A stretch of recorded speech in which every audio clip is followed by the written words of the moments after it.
myself here and wish you for the second time in this tour the church building.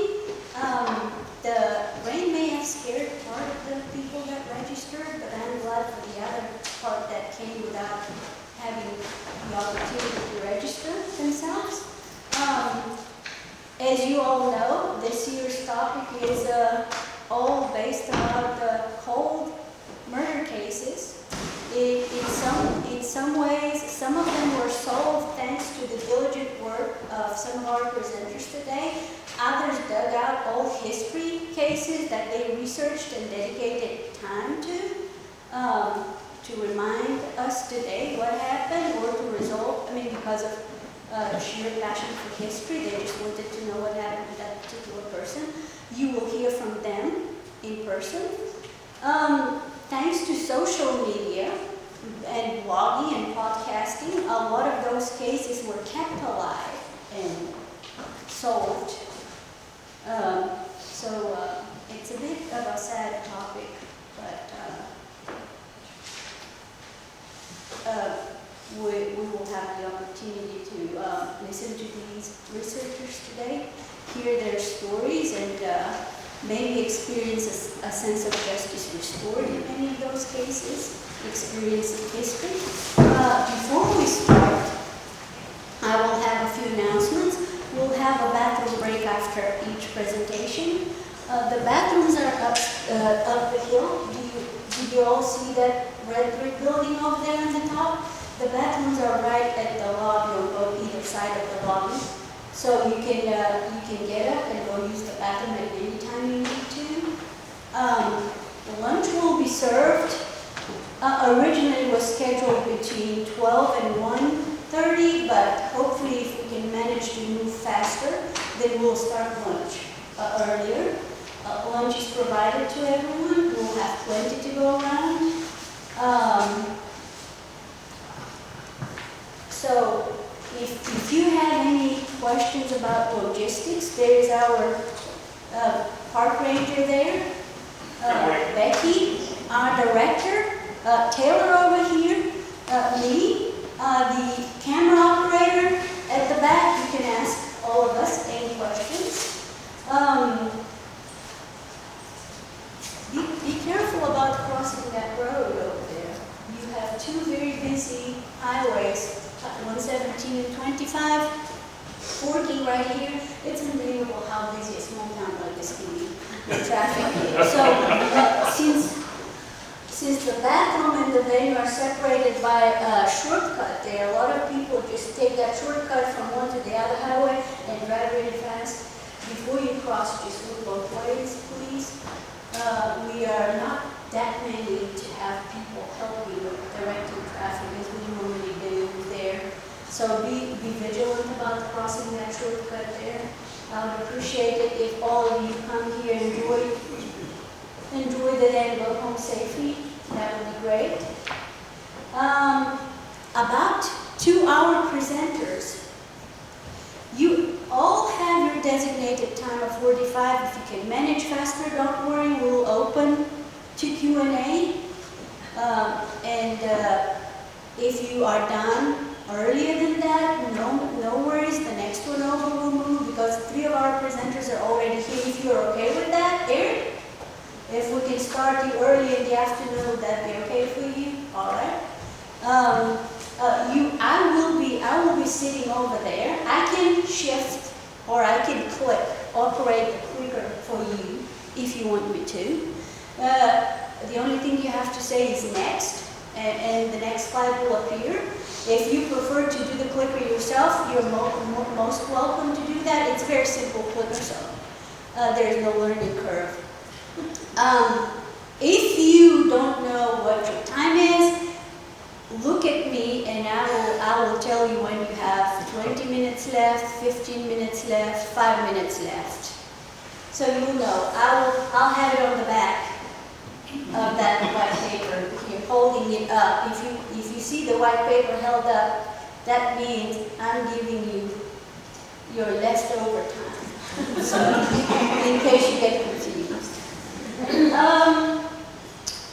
Our very, very good assistant here will do the introductions. We'll do the the honors. But before we have our presentations, a few words from our director and state historian, Dr. David Ware.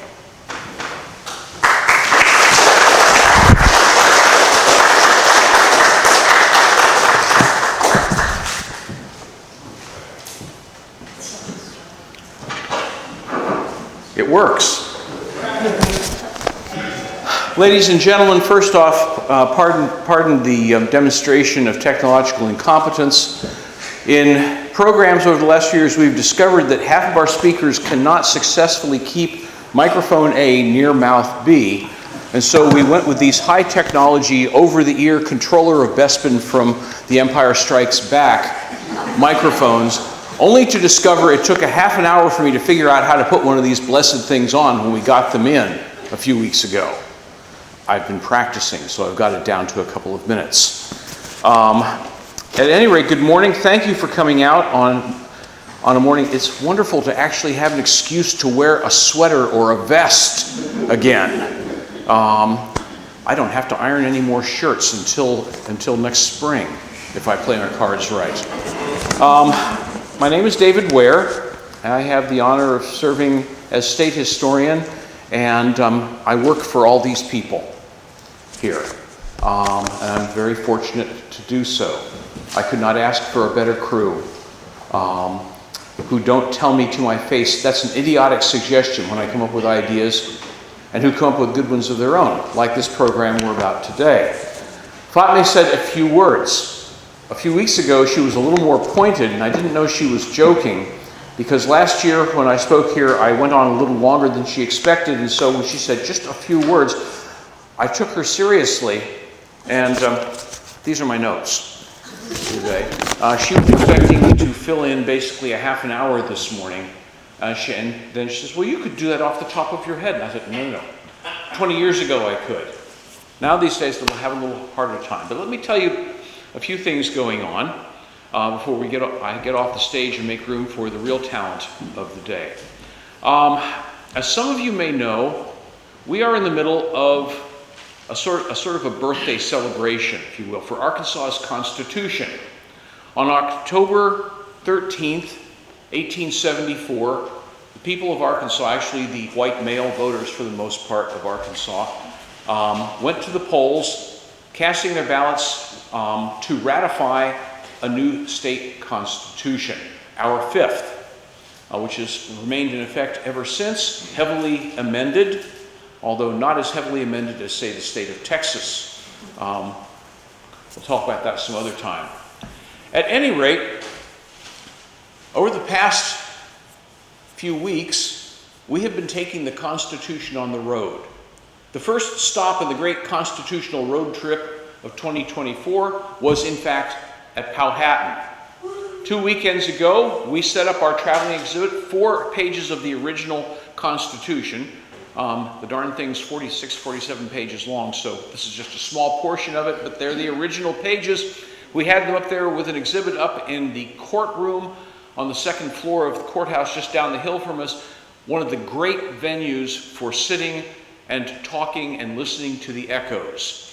We had a modest visitation, Zachary? I would say modest. I would say over 2 days we had about 35 people, including the painting and cleaning crew, come by to take a look at it. However, people came in with good questions, like, what kind of ink is that written with? And did they use a fountain pen? The answer, really corrosive ink, and no, it was a dip pen. That's good paper? No, ma'am, that's not paper. That's vellum. What's that? It's calfskin. Okay. Plus, there are actually questions about the substance of the Constitution. Why are we doing this? Why are we making a big deal of it? Why did we bring it up to Powhatan?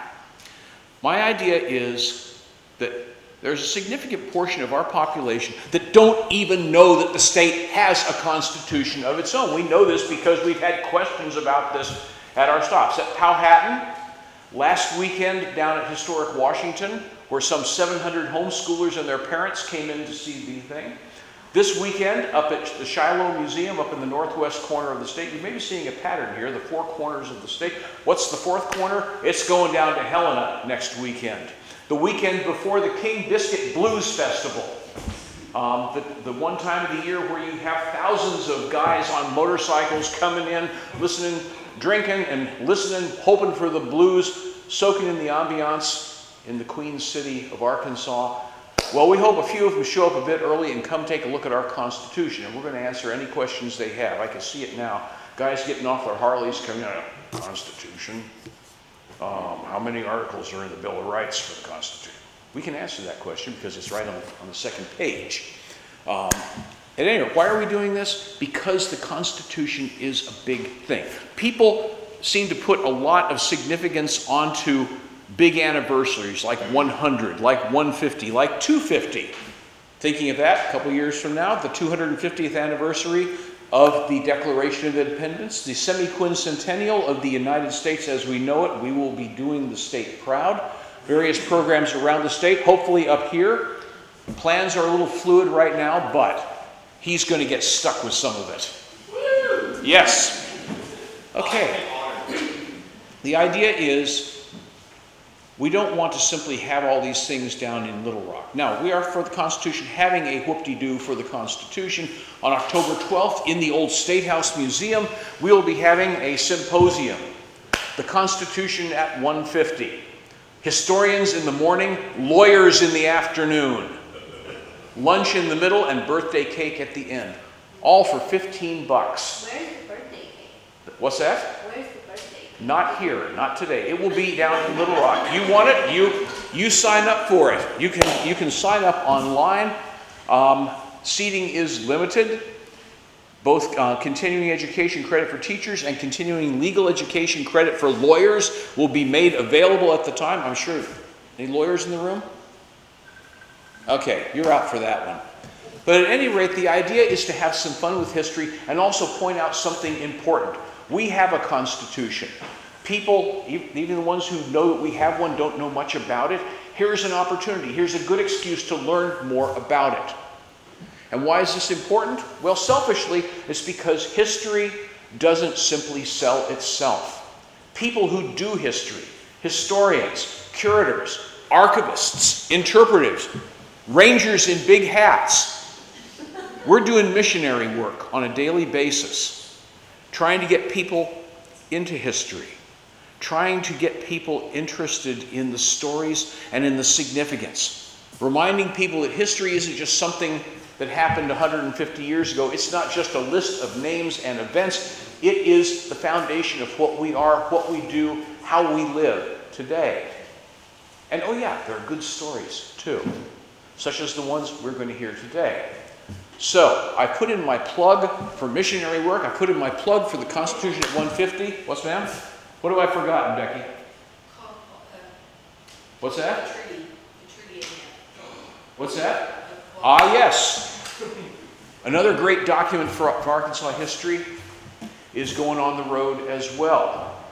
In November, Daniel Cockrell of the old State House and I will be accompanying the Quapaw Treaty of 1824. We're taking it out to Oklahoma, in fact, to Quapaw, where we will be exhibiting it during the Quapaw Nation's annual gathering. Their cultural officer, Everett Bandy, got a hold of me a few months and said, well, you know, there's 2 copies of it, and the Smithsonian doesn't like to lend theirs out. How about you guys? We can do deals. And so, Brother Cockrell and I will be taking our guitars, and we'll be taking the treaty, and we'll be heading out to Oklahoma the second weekend in November. This is an honor for us. The Quapaw Treaty rests with the Arkansas 5 constitutions. Yes, we've got them, all 5. They're all stacked up in clamshell boxes in our main vault just across the hallway from my office. And my job, in the case of a disaster, is to grab those boxes and run. Yeah, historians, yeah, we don't move fast, but when the spirit is upon us, we can hustle. And that's my job over there. To hustle people and then to sort of to do the hustling myself. Okay, to the matter at hand, cold cases. Selling history is sometimes hard, especially if you have a middle school or a high school teacher who sees history as a progression of things which occur in textbooks in a certain order, and they run through them in that order. History is stuff that happened. Bum, ba, bum, ba, bum. History is the list of people to whom those things happened or who made those things happen. Ba, bum, ba, bum, ba, bum. And you will be tested on this. Boring. Does not win friends and influence people. It's not missionary work. On the other hand, couch history as a series of questions, as a series of mysteries, and you've got a hook. You've got a reason for people to sit around and ask for more. In my case, the first cold case that really caught my attention, well, let's just say that it was one of the happy consequences of what proved to be a failed romance. I'm sure nobody in this room has ever had a failed romance, right? No. Everybody honeyed up fast. It's worked all the way through.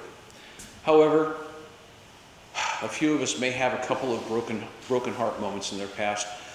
Mine dates from, let's call it, the mid-1970s, when I was in love with love and I was deeply in like with a doctoral candidate in archaeology from Connecticut. Okay, you can see future disaster. Nebraska French major, Connecticut archaeologist. They meet in Scotland. It's not exactly sparks. It's more like the glow of an electric fire that's running on a little bit too low a current. But hey, it worked. From that not quite romance came, for me, several things. An appreciation of the work of the great soprano Victoria de Los Angeles, because Kate had many records of hers and she would play them. And yes, real records. A liking for late night Chinese or Indian food, as well as a willingness to put up with the suffering that happens after you have that food late at night. And a book that she was kind enough to loan me. And I thought so much of her that I actually returned it to her, and I bought a copy myself. This book was written by a Scottish author of some renown, Elizabeth McIntosh. Yes, I didn't put this in the notes, Fatme. I'm running hard. Okay. Elizabeth McIntosh, better known to theater goers as Gordon Davitt, and to lovers of mystery novels as Josephine Tay. The novel was her 1951 production, The Daughter of Time. Anybody ever read it? Okay. Then you can tell the story, right? I'm not going to try to summarize the entire novel. Let us say it is a great cold case investigation framed as a mystery novel, a very gentle mystery novel. And it is one that I reread every few years. It is the story of a Scotland Yard inspector, Alan Grant, who has been laid up, as heroic detectives seldom are, because he took a pratfall while chasing a villain.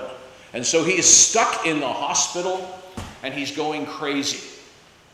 And so a friend of his, his friends have brought him chocolates, they brought him flowers, they brought him books, none of it, but a friend of his goes to the National Portrait Gallery and gets postcards of a number of distinctive faces, because Alan Grant, as a detective, is interested in the faces of villains and of heroes. And he sorts through them, and one catches his eye.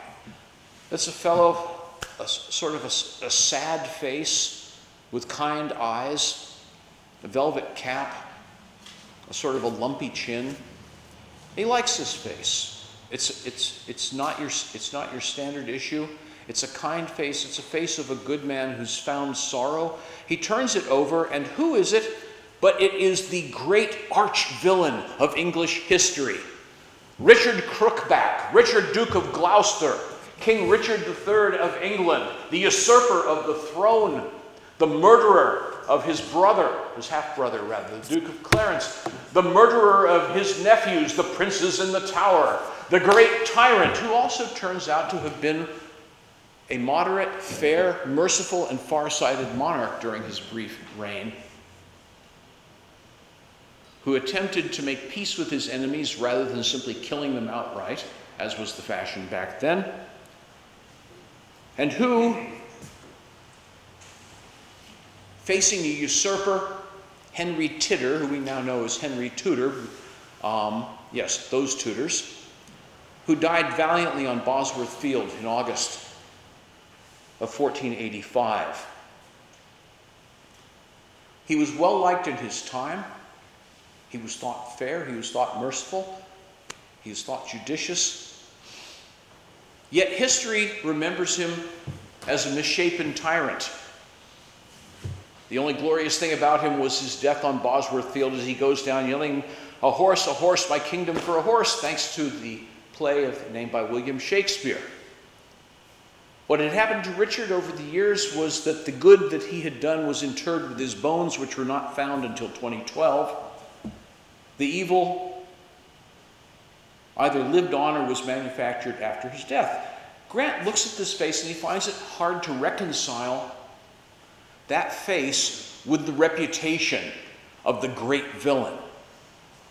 And so he undertakes, with the aid of a young American student who becomes his runner, kind of like the bagman, kind of like Lewis in Inspector Morse, kind of like Morse in the Endeavor series, as a bagman who can actually go to the library because Grant is stuck in the hospital. He puts together the evidence and, using his deductive powers, doing a cold case reconstruction of Richard's career, he decides that everything in Richard's behavior militates against him having been the villain that history has made him, including the murderer of the princes in the Tower, his nephews who might have had a better claim to the throne than he. Okay, if not Richard, then who is responsible for all this dirty dealing? Well, Grant concludes that the one who had the most to gain from almost everything in this, including the blackening of Richard's character, was none other than Henry Tidder, or as he became known, Henry VII, father of Great Harry, Henry VIII, who in turn fathered Queen Elizabeth, and then the modern world began. Grant puts this together, and he discovers that there have been historians over the years who have in fact come to the same conclusion, but that great picture of Richard as the villain, that compelling picture of the villain, who's responsible for it? Paid publicists for the Tudor family. Thomas More, yes, man for all seasons, Thomas More was also a hack writer working for the Tudors. And he wrote the kind of history that his employers would want. William Shakespeare, not a hack writer, not working for the Tudors at all, but on the other hand, perfectly willing to take a story that was popular and had been pushed by the royal family and make great drama out of it. So between Thomas More and William Shakespeare, it's hard to break that kind of an image. And yet Grant takes that image apart, the image of the villain, the Grant of great evil, and concludes that no. His is a cold case reconstruction of one of history's great does not compute stories. The good, the gentleman, the practical politician, the evil tyrant, the murderous thug. Okay, which is it going to be? Grant concludes you can't prove it, but on the other hand, the evidence is in favor of rehabilitating Richard's reputation. This is a cold case story. This is the first one that really hooked me. And there have been others since. What we get to hear today are cold case stories, looking back at mysteries, puzzles, if you will. The puzzles provide the hooks for people who don't think of themselves as fans of history, Or else those who sort of nod and say, I've always loved history, but they assume it was still something like that sort of rote that they got in middle school. I'm delighted to be able to start this program. I'm also delighted to confess my admiration for Josephine Tay, because nothing can get one interested in history so much as a question mark left in the air. And she took that question mark, polished it up, and made a bestseller of it. And we all be so lucky with our own historical endeavors. So, Taylor, it's over to you to introduce our first speaker, and I'm going to take this thing off before I break it. Thank you very much, folks.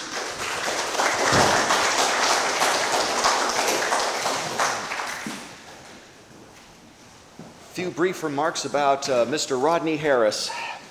Rodney Harris is an assistant professor at Williams Baptist University in Walnut Ridge, and he will talk about this man right here, the notorious Dr. John Kizer, a veterinarian in Pocahontas who lived during the Depression and turned serial killer. Dr. Harris.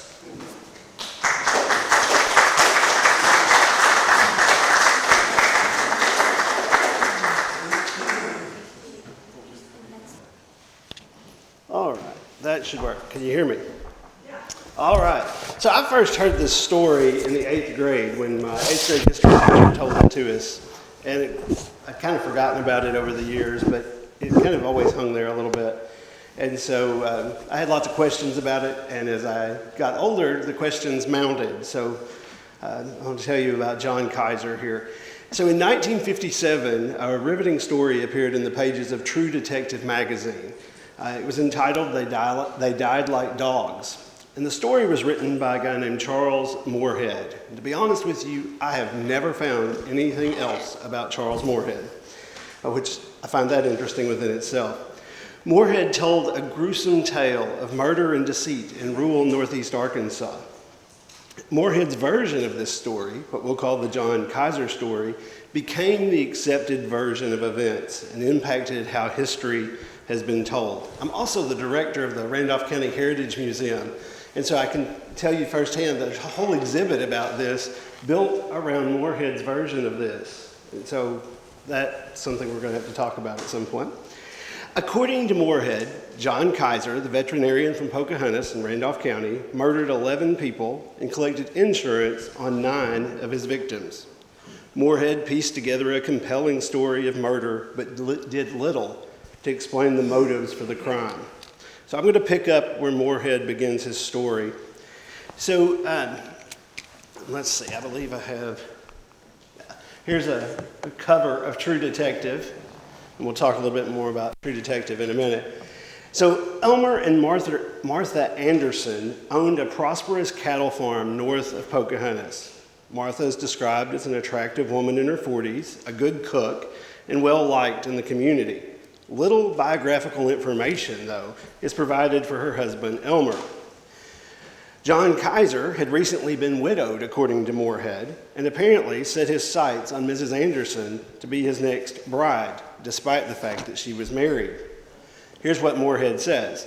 On a miserable autumn night in 1926, Mary Anderson came to Pocahontas to do some shopping. The rain had pelted down all day. The roads were muddy and almost impassable. Mrs. Anderson decided not to drive home. She telephoned her husband that she would stay in Pocahontas with some friends. And so here, Moorhead tells us that Kizer, John Kizer, learned that Elmer Anderson would be home alone, and he saw his chance. After all, he wanted his wife. Despite the nasty weather, Kizer loaded up his new Model T Ford and began the 30-mile trek to the Anderson farm. When he arrived at the farm, Kizer knocked on the door, and we don't know. He either asked, supposedly, to spend the night or waited on Elmer to be neighborly and invite him to spend the night. Moorhead says the next morning at 7 a.m., Kizer phoned Mr. McNabb, the local undertaker. Now, McNabb served as the county coroner also. And he said to McNabb, supposedly, I happened to be in the neighborhood last night. I was buying some cattle out here. I stayed at the Anderson farm. When I got up this morning, I found him dead. A heart attack, I guess. You'd better come out and pick him up. I want the best coffin you have. I'll pay for it. Now, Kizer went as far as to call a local doctor who signed the death certificate stating that, quote, more than likely, Anderson had died from heart failure. When she arrived home, Martha was shocked to find Kizer waiting on her and not her husband. Kizer wasted no time in consoling the grieving widow, and soon he began to court the lonely widow. Martha rebuffed his advances, declaring that she would remain single.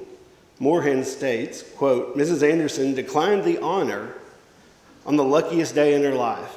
Kizer, of course, had injected Elmer with one of his special syringes in the hopes of marrying the widow and gaining control of the cattle farm and other assets.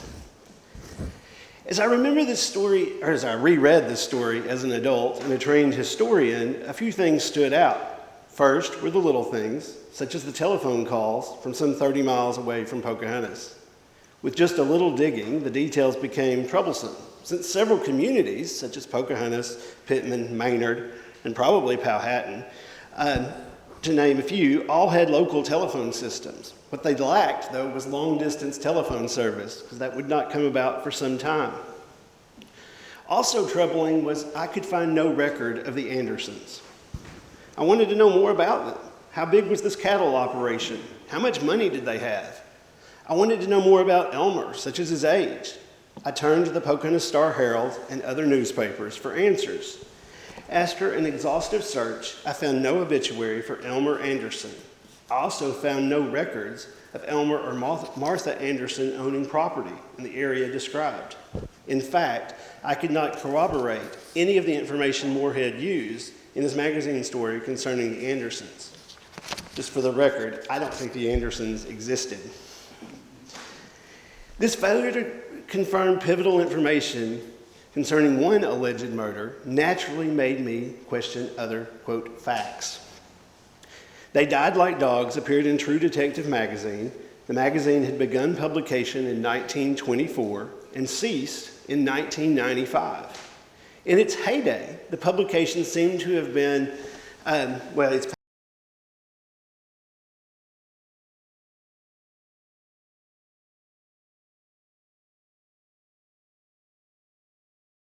commingle fiction and nonfiction stories. And the line between those two genres is extremely unclear. The blurring of the lines between fact and fiction calls They Died Like Dogs into question. So serious questions began to mount about the Kizer story and his murders. After all, we started with 11 murders. I believe we're down to 10. I decided to start investigating each alleged murder to see what the primary sources revealed. After all, as a historian, I'm constantly telling my students, rely on primary sources. So who was John Kizer? Well, the Kizer family lived a life of sustenance farming, like many people in the region. They lived in northwest Randolph County, not far from the state line. And in fact, the family had migrated from Missouri shortly after the Civil War. They were Confederate sympathizers, and after the war, they weren't quite so welcome in their hometown. John grew up poor, as many other boys did in rural Arkansas. He developed a love of animals growing up on a rural farm and was willing to devote hours to nursing sick livestock back to health. There was one thing that stood out, though, and bothered his people. John hated dogs. While no accounts have been found, no diary or anything like that, I couldn't be that lucky. It seems obvious that he was attacked by a dog at some point as a child, and that traumatized him. As he became older, he began killing dogs. He carried syringes full of poison to kill dogs, stray dogs, friends' dogs, neighbors' dogs, random strangers' dogs. This practice tells us something about his character, and I think his mental state. The questions remain as to how and why Kizer turned to murder. Moorhead's true crime story does little to answer these questions, and Moorhead actually leaves us with more questions than answers. This is John Kizer, and a stark-looking fellow. So, Kizer married late in life. He met and married Miss Bertie Brooks. And according to Moorhead's version of the story, she was a widow with 3 grown children and an inheritance. And so you start to go, so I can see a motive, but by examining primary sources, a clearer picture here emerges about Birdie. Birdie was 36 years old, 6 years older than John when they married. And while she did have 3 children, she was no widow. Birdie was a divorcee. She had married William Brooks in Ripley County, Missouri in 1880. William owned more than 500 acres of property in Randolph and Lawrence County in Arkansas. Now, no reason for this marriage taking place in Ripley County has been found. I don't know why that happened. By all accounts, though, William Brooks ran a successful farming operation and was heavily involved in Arkansas Democratic politics. The couple divorced for unknown reasons following the birth of their last child in 1890. Now, here I'll stop and point out that divorce at this point is pretty rare still. Okay? Little is known about the years following their divorce, except for the fact that William never remarried, and he passed away in 1925. But I can tell you this, Birdie had no inheritance and likely had little in the way of a financial settlement. Following John's marriage to Birdie, he found some domestic bliss, it appears. Kizer had never owned a home before, and now he bought a home.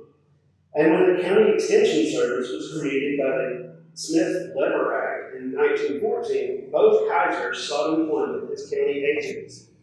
Countless newspaper stories and advertisements attest to the appointment and work the Kizers did as agents. John had worked in a similar role as a special agent of the U.S. Department of Agriculture prior to the creation of the County Extension Service. As county agents, John instructed local farmers on crop rotation, the care of livestock, and fertilization. Birdie instructed women on such skills as mattress making, food preparation, and canning. John continued his work as a veterinarian while working as a county agent. So here the Kizers have achieved some degree of respectability. They achieved some degree of respectability here by his social position. They bought a home on Jordan Street, Oklahoma, not far from Thomasville Avenue, where the homes of small towns, socially, economic, and politically well-to-do live. Based on financial records, the Kizer home was not encumbered by a mortgage. They owed nothing. The couple listed no debts. The Kizers were well liked by their social peers, at least Birdie was. It would be unfair to say that John was not liked, but it would be accurate to say that he rubbed people the wrong way. Kizer was considered gruff, stiff, and tight. He wouldn't spend money on anything. Moorhead claims that Birdie was John's first victim. However, primary documents and the timetable did not support this assertion. Moorhead asserts that Kizer's second victim was none other than his niece, Katie, the daughter of his older brother, Julian. Katie had been born in 1893 and married William Finnis Riggs in March 1927. Now, Finnis Riggs was 27 years older than Katie, and Katie was Riggs' second wife. According to the database of Arkansas divorces, again, divorce plays a role in the story, Finnis and Mary Riggs, his first wife, had divorced in February of 1924 for unknown reasons. The couple had 10 children. While no reason is provided for this divorce, Riggs married the much younger Katie on March 5th of 1924, just weeks after his divorce was final, so I'll leave you to draw your own conclusions. The couple then went on to have 2 children. According to Moorhead, Katie Riggs became sick, prompting her Uncle John to bring the couple food and other things, and Kizer, as usual, brought his veterinarian bag. In the Moorhead account, Kizer essentially moved in with the couple to, quote, take care of his favorite niece. And here's a quote from Moorhead, a dubious quote, I'll say. Kizer reportedly said, I'm all alone in the world, it doesn't matter where I live, I'm going to stay right here with my niece until my niece gets well. You have a farm to look after, Bob. You'll be busy. I can stay here and look after your wife. No citation is provided for this quote. I think you'll see why in a minute. For one thing, John Kizer was happily, quote unquote, happily married to Bertie at this time. He wasn't alone. As the story goes, Katie's health continued to worsen, and Kizer diagnosed her with malaria. There are a few problems with the story. Katie Kizer Riggs did not die at this time. In fact, following the death of Phyllis Riggs, she remarried and eventually moved to Tulsa, Oklahoma, where she lived to be 69 years old. John Kizer did not kill his niece, Katie Riggs. So keeping score, we're down now to 9 murders. By 1927, John and Bertie Kizer were empty nesters. The Brooks children had moved out and began lives of their own. Bertie Kizer was, by all accounts, devoted to her husband. In 1927, at the urging of John, she purchased a life insurance policy. Why would Kizer need money in 1927? That's a question that kept coming back to my mind. After all, he'd been doing well financially.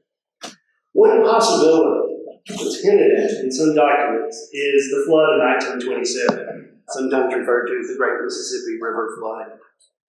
Well, we typically associate this flood with destruction in Mississippi and eastern Arkansas. Many of Arkansas's rivers flooded. And while John Kizer didn't own much land in the region that was flooded, his veterinarian services probably suffered because people didn't need his services and couldn't afford them as much. Soon after the insurance policy arrived, Bertie began to complain of feeling unwell. She suffered from a lack of energy, body aches, and joint pain. She was prone to a high fever. These symptoms first appeared after John inoculated her for malaria. John inoculated Bertie because he had little use for physicians and he had even less use for paying them. Bertie's health never recovered after her husband injected her. Her children became alarmed and begged their stepfather to take her to the doctor. He refused, saying he could cure what ailed her. John also attempted to keep the children away from their mother. Fearing for her life, one day while Kizer was away from home, Bertie's son loaded her in the car and drove her over rough roads to Jonesboro to St. Bernard's Hospital. In reality, the kids feared that local doctors would protect their stepfather. And Pocahontas had no hospital at the time either. When she arrived at St. Bernard's, doctors who examined her discovered that her right arm was severely swollen. According to the physicians, the arm had been injected with multiple injections of poison. Whatever she had been injected with mimicked malaria. The doctors quickly realized that her only option was to amputate that arm, and that maybe she could be saved. They were wrong. On December 22nd, 1927, Bertie Kizer died at St. Bernard's following a long and painful illness, just 2 weeks after her arm was amputated. You would think this would raise suspicion, but it didn't. John even ordered a quick burial and paid an ad funeral home to transport his wife back to Pocahontas the day she died, and he ordered a funeral the very next day. The funeral didn't happen without a degree of drama. Kizer had been feuding with his stepchildren for weeks, and while he was able to force a quick funeral, they dictated the church. He wanted it at the local Methodist church, and she wanted it at her kids wanted it at the Church of Christ. At the insistence, I can't talk today, of her children, they won. Now, his stepchildren were suspicious, and they blamed him for his mother's death, and they suspected financial gain. But only little evidence exists here to support that claim. Now, we know he had an insurance policy, but the St. Louis Post-Dispatch, one of the few news outlets that covered the Kizer crimes and began covering them early, found no evidence that he profited from the death of Bertie. I think that's questionable. Anyway.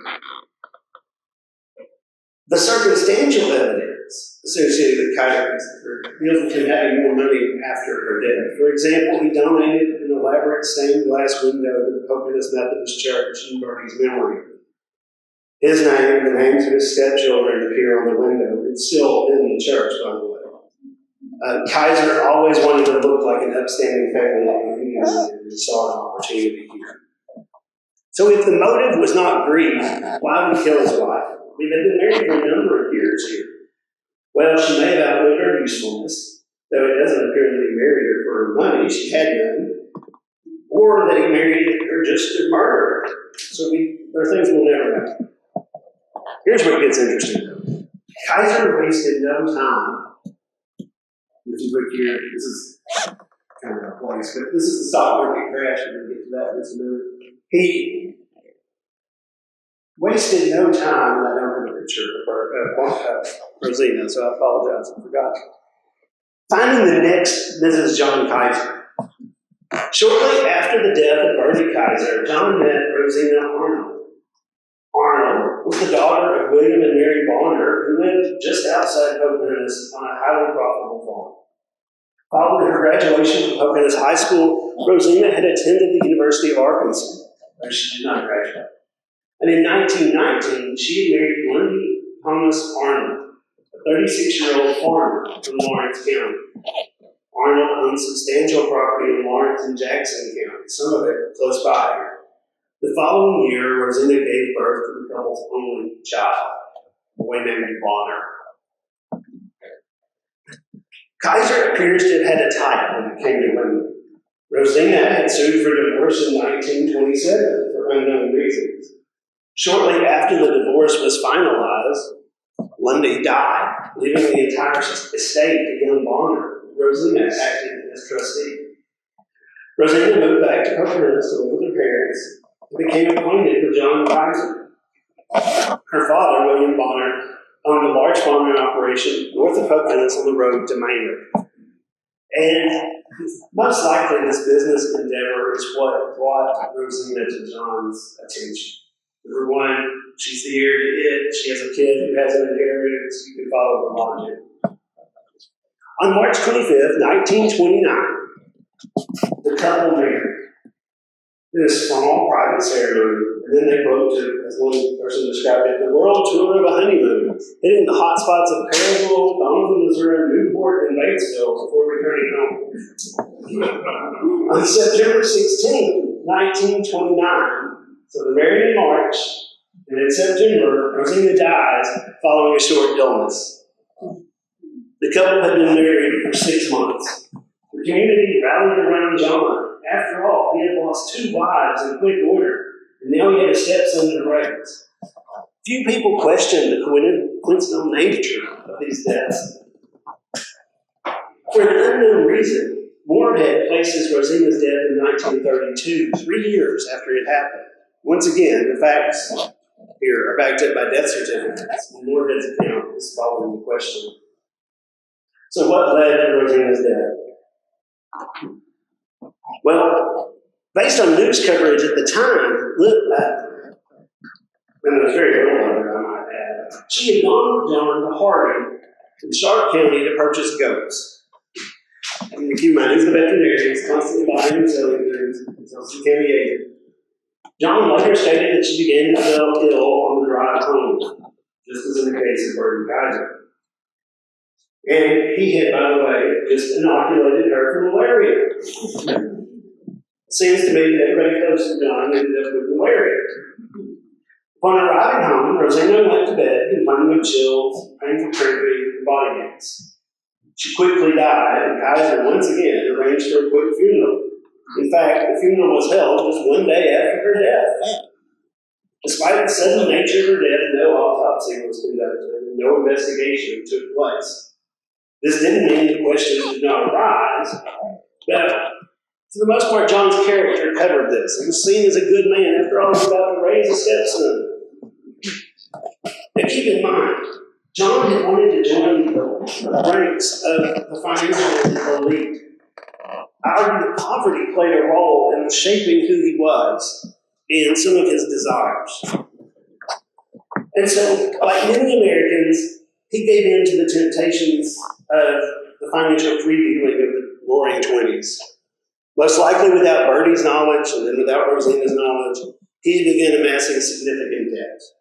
Like many investors of the era, he was heavily involved in speculation. He used his growing savings to invest in the stock market and other speculative ventures. He mortgaged property to gain access to even more capital. He borrowed money from local banks to continue his speculation. According to the St. Louis Post-Dispatch and other publications, his debts had become staggering at the time of the stock market crash in 1929. Here we see the stock market crash.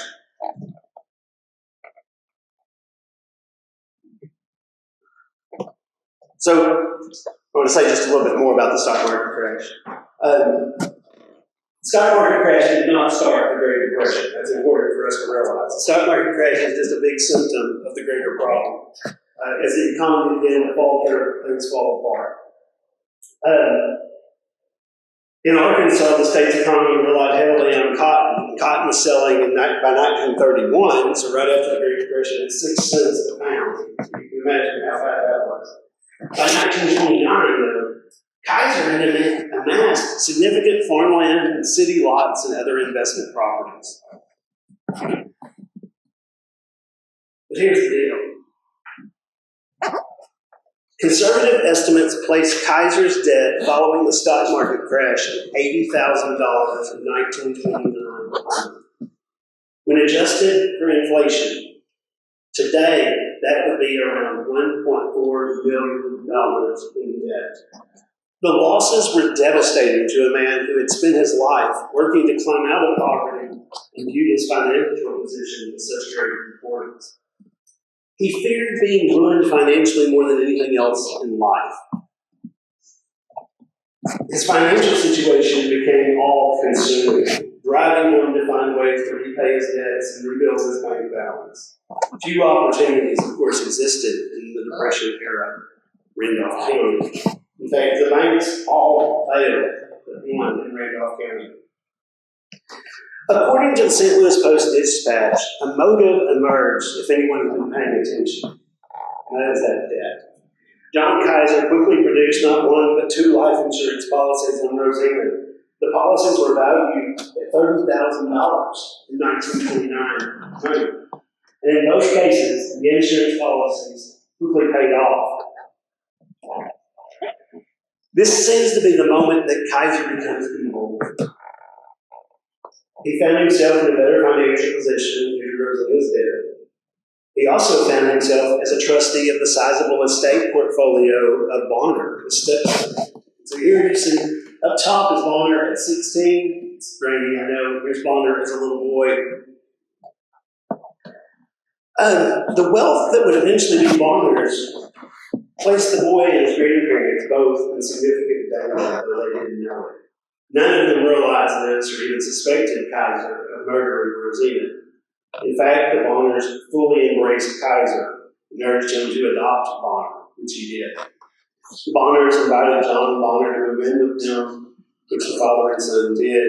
And for his part, John was unhappy to be in the Bonner home. He disliked giving up control, so living in another man's house was not a good situation. Eventually, he talked the Bonners into moving to his house in Fayetteville for the winter. According to Moorhead's popular account, Kizer next murdered an elderly aunt named Lizzie Robinson, and then murdered her friend Wilma Brown. While the evidence is sketchy at best, Moorhead might change the narrative here. According to the Post-Dispatch, the aunt's name was actually Sarah Stubblefield. She passed away on January 29, 1932. Aunt Sarah had been dealing with a cold when Kizer visited her to treat her free of charge. Soon, she had malaria. She promptly died. Again, it is essential to look at a possible motive. While Kizer did not have an insurance policy on his dear aunt, he did owe her $1,700, which he never repaid. By the way, I found no record of a Wilma Brown or anyone who responds to that being murdered or dying. Here, Kizer needed greater control over the Bonners to make his plan work. After all, he was determined not to let the boy's inheritance slip through his fingers. He needed to limit the options that Bonner had. He needed to hold on to Bonner, in other words. Shortly after they temporarily moved to the Bonners' fine home on Maynard Road mysteriously burned to the ground. They had no insurance on the house. Mr. Bonner didn't believe in insurance. He said it was mortgage. John Kizer assured them they had a home as long as they wanted it with him. It also appears, so now he had more control, by the way. That's what I'm trying to say. Moorhead argues that Kizer was also investing in Bonner's inheritance to purchase stocks and bonds and land. He also sold Bonner's estate, if you want to think about it that way, some of the mortgages he held on other properties. In other words, he's transferring his debt to Bonner, and he's taking Bonner's cash. He also has become incredibly worried that this is going to all unravel. And so he still needs more money. He hasn't replenished his coffers yet. He wanted to get his hands on William Bonner's fine farm north of Pocahontas. He tried to convince his father-in-law to swap land with him, but Mr. Bonner refused. The old man's stubbornness proved problematic. And Kizer determined that Mr. Bonner had outlived the peacefulness. Mr. Bonner, quote-unquote, suffered a massive stroke out walking his farm one afternoon. The old man lived 2 weeks in tremendous pain while being cared for by his devoted son-in-law. Once again, Kizer paid extra for a quick funeral, and Bonner and his grandmother continued to live. Here's another point there should have been suspicion. Kizer produced an insurance policy worth $3,000 on Mr. Bonner. The Bonners had not known about the policy. So now, for keeping track, Kizer controls Bonner's inheritance. He also is gaining more control over Mrs. Bonner's assets, and she begins to transfer property to her loving son-in-law. He kept this information secret, though. He didn't file the deeds at the Randolph County Courthouse. He just held on to them. In due time, Mrs. Bonner died after a short illness. One of the rare times she didn't seem to make us suffer, let's put it that way. Following her quick funeral, he filed the deeds and took possession of all of her land. When the public learned of this, he said, "Oh, there's nothing to it. All this land would be Bonner's anyway." In the end, he transferred from his dead mother-in-law to him more than $25,000 in 1929 money worth of property. Today, it would be worth over $500,000. When the public learned of these transfers, there were questions, but they were quickly answered. It was going to be Bonner's anyway. By the time Bonner Kizer had reached the age of 16, and that's where we see him up top, he had lost his father, his mother, and grandparents. He found himself living with an adoptive father, and despite these facts, he seemed like an incredibly well-adjusted child. He was active at Pocahontas High School. He was active at the Methodist Church, played football. But Bonner Kizer, and he had taken on the Kizer name. Bonner Kizer felt alone at the same time, and he began to think about his future. He began to talk to his stepfather, who he was close to, about what am I going to do in the future. He envisioned a career in the Navy. And this frightened John Kizer. It frightened John Kizer not because he had so much cared where Bonner went, because if Bonner left, he would never come back to rural Arkansas, and he would take his money with him. So, Bonner is a football player at Pocahontas, I've already said, and on October 9th, 1936, Pocahontas played their biggest rival, Corning High School. Bonner was roughed up in the game, beaten up pretty bad, actually. In the days leading up to the game, he had complained of not feeling well. He suffered from chills, fatigue, and muscle cramps. It seems like anyone who came close to Kizer had these ailments. Kizer had been busy inoculating Bonner for malaria. He told the boy he was giving him medicine to prevent him from getting malaria. And in the football game, the boy's shoulder was injured pretty badly. And Kizer took him to see a local chiropractor named H.H. Pierce. The chiropractor noticed an injection point in the boy by his left elbow, and it worried him. When he asked the boy about it, he said, "Oh, Dad's just been inoculating me for malaria." Price grew suspicious. In fact, he thought the boy was being poisoned. Bonner's condition became worse, and by October 9th, he could no longer get out of bed, and by October 21st, he was dead. You would think this number of deaths associated around one person would raise questions. But it really didn't. It didn't take long before the community knew what Price suspected, and so there begins to be rumbling. Talk around town grew. That talk grew more and more on protest on John Kizer. People began to question these deaths associated with Kizer. In fact, naturally, turned to the fact that Kizer often benefited financially from the deaths of his loved ones. As people talked, 64-year-old Kizer withdrew. He retreated to his home and seldom left. Kizer was increasingly distressed. One thing, he worried about being lynched by a mob. Here, I want to tell you a quick story. John Kizer, in his youth, had served as the chief deputy of Randolph County. And around 1900, he had witnessed a lynching of a criminal, quote-unquote criminal. A guy by the name of Shavir had been busted out of jail and hung from a bridge. And Kizer was in the jail that night when the crowd came and got Shavir. And he lives in fear of being lynched. And so this is really having an impact on him here. Bonner Kizer's body, and none of these others did an autopsy, but Bonner Kizer's body was sent to the University of Arkansas in Little Rock. And the report from the medical school clearly showed that Bonner Kizer had died from strychnine poison. County prosecutor George Trammell ordered Kizer's arrest. The sheriff John Thompson wanted to arrest Kizer and deposit him safely in the jail so that the vigilante mob could not lynch him. Thompson and his chief deputy at pace, waited until after dark, and drove to 507 Kizer Avenue, where Rodney built a new home in Ware. And Virginia notices the house has been vandalized. All sorts of produce has been thrown in the house, eggs and everything else. Window curtains are drawn. Thompson knocked on Kizer's door, quickly took the man into custody with no problems.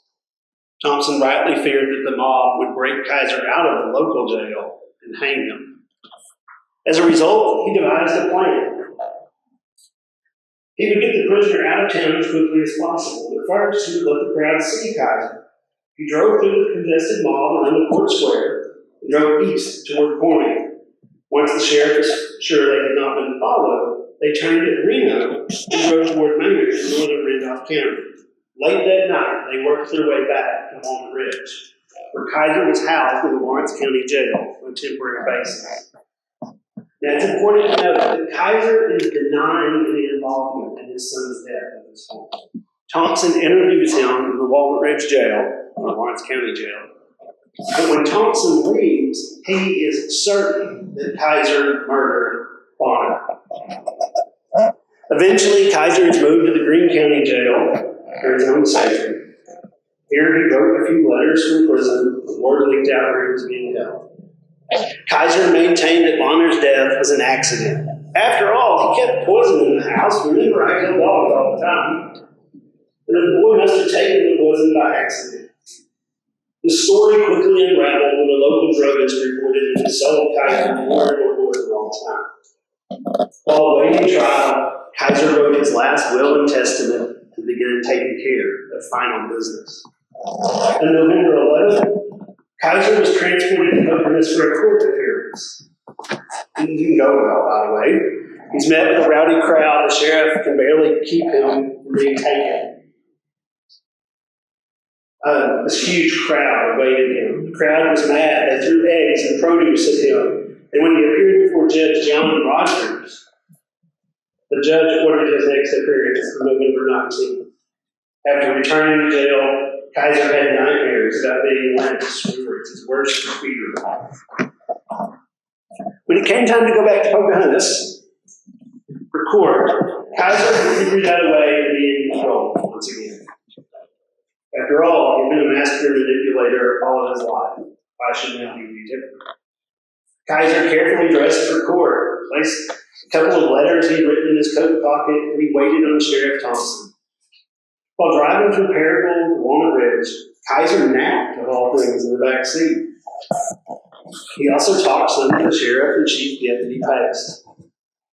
At the same time, he toyed with a small package in his pocket. Package hidden in his chest. As they neared Walnut Ridge, he asked the sheriff, "Can I get a haircut before court?" Strange by our modern times, but the sheriff agreed. Took him to a barber shop on 2nd Street in Walnut Ridge. Kizer paid for his haircut, bought himself a coat, offered to buy the 2 lawman coats. They declined. And then he went to the restroom carrying his coat. He exited the barber shop and got in the patrol car and seemed eerily comfortable on the trip. As the party crossed the Black River, Kizer seemed uncomfortable for the first time. He began to convulse. By the time they reached the court square, he was in medical distress. He was rushed to a nearby doctor's office where he was pronounced dead. John Kizer was a victim of the same poison that killed his 8 victims. Here you see a picture of him in the car after he was deceased. Now, there's more to this story, like how he got the poison, and I do have a theory on that. I'll let you read the book for that, but someone brought it to him. Let's just put it that way. Someone suspected, someone brought in poison, a woman brought in poison, in fact, and she said, quote unquote, "do the right thing," and gave him the poison. This is one of those interesting stories. It's one of those, a lot of times when in history we find stories that there's more to it than we thought there was. This time I think that we've built on this story all right, any questions now? Or? Yes. Or do you have questions for me? Or? Thank you.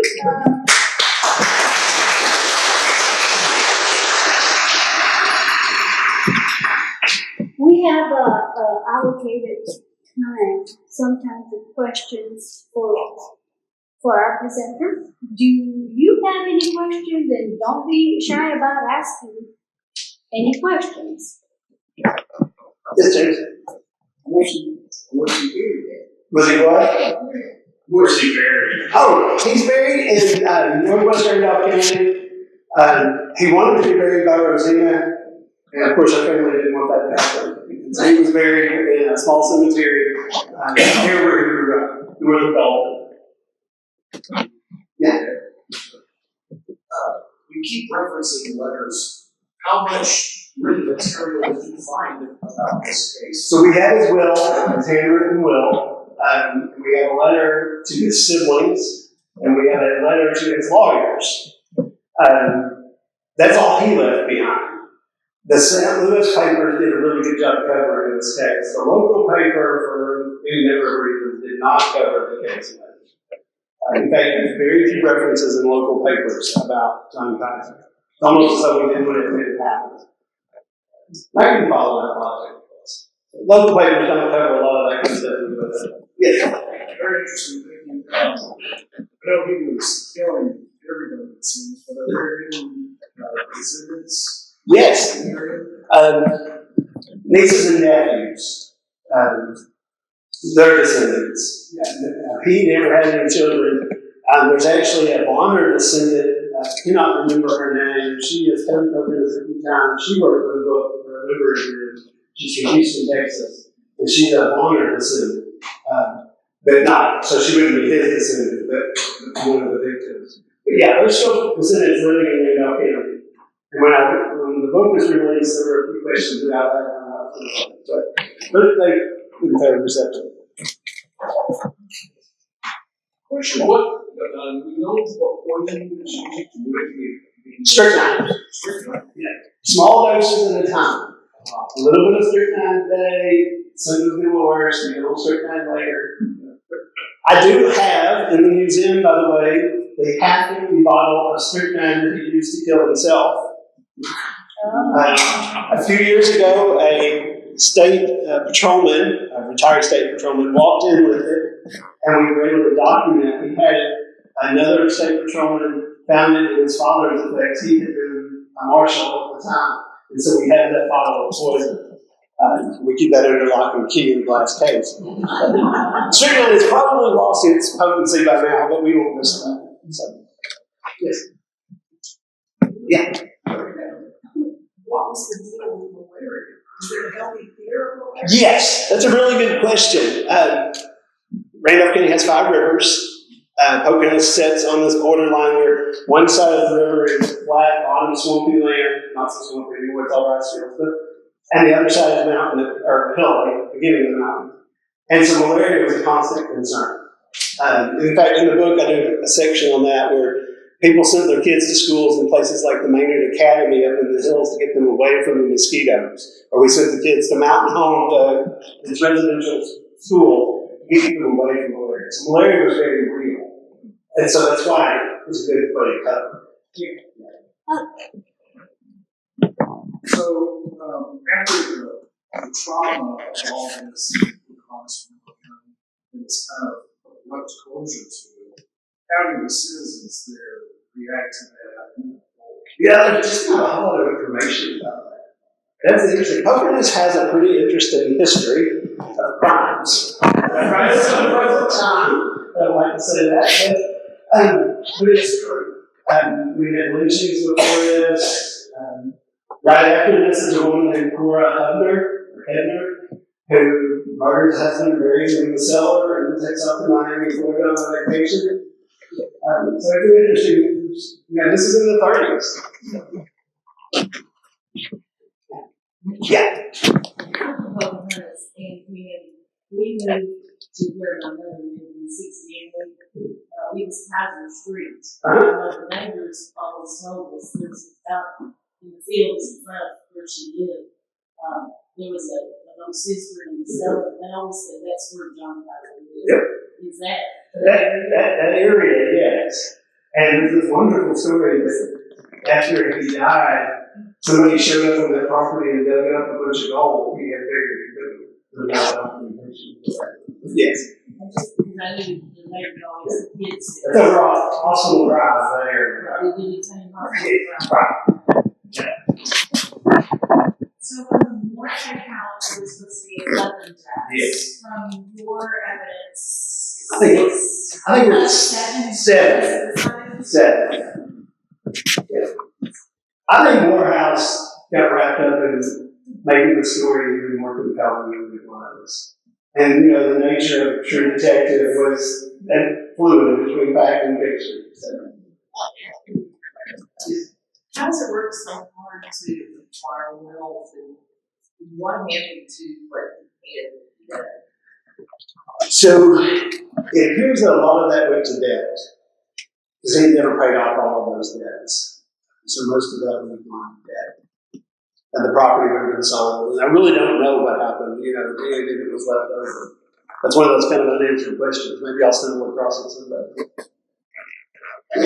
what was his relationship like with Birdie's children? She had 3 daughters? He actually had 2 daughters and a son, and it had been a good relationship until her brother got sick. And he had blamed him forever after that. So they were Yeah. Yes. And one daughter, her husband owned an insurance agency in Walnut Ridge. They were fairly wealthy. And then the other 2 lived in life. Did I understand you say this niece was Katie Yes. that died in Oklahoma? Yes. Did you give the date of when she died? I don't believe I did. I don't think I have the date in here. She's 69 when she died.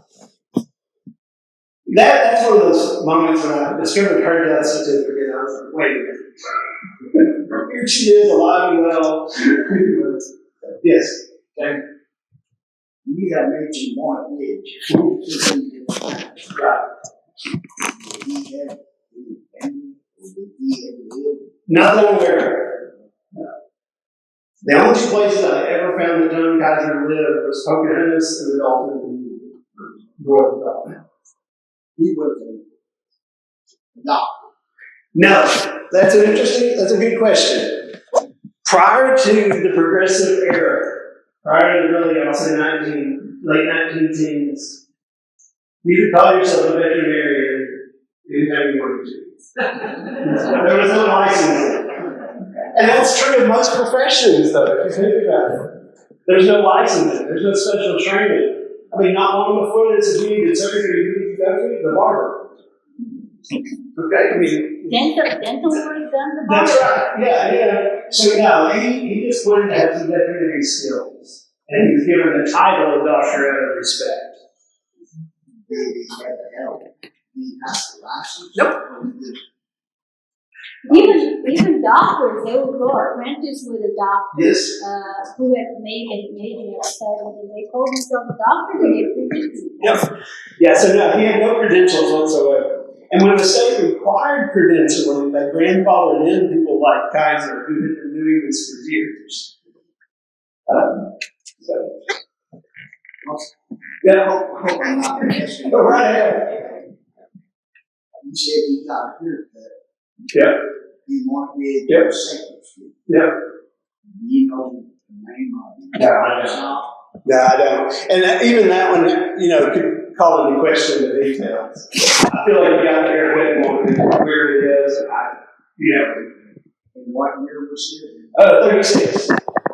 Yeah. But just to make you imagine if I'm way to jail or to court, can I get a haircut on the way? That just seems odd to me. We wouldn't do that today. It's just, Do you know who the woman was that touched you? And if you got it in Walnut Ridge instead of Furnace? yeah, so the little bit of that I know for sure. Her name was her last name was Brown, and she owned a restaurant in Fort Sawyer, North Carolina. And she had long disliked John Kizer. She was one of the few people who never did trust John Kizer. And so she drove to the jail, the story you have with the people reading, and took those poison. She drove to Fayetteville and told them to do the right thing. And to him, that was his way out. Because he was afraid of being left. Yes. So, old family was born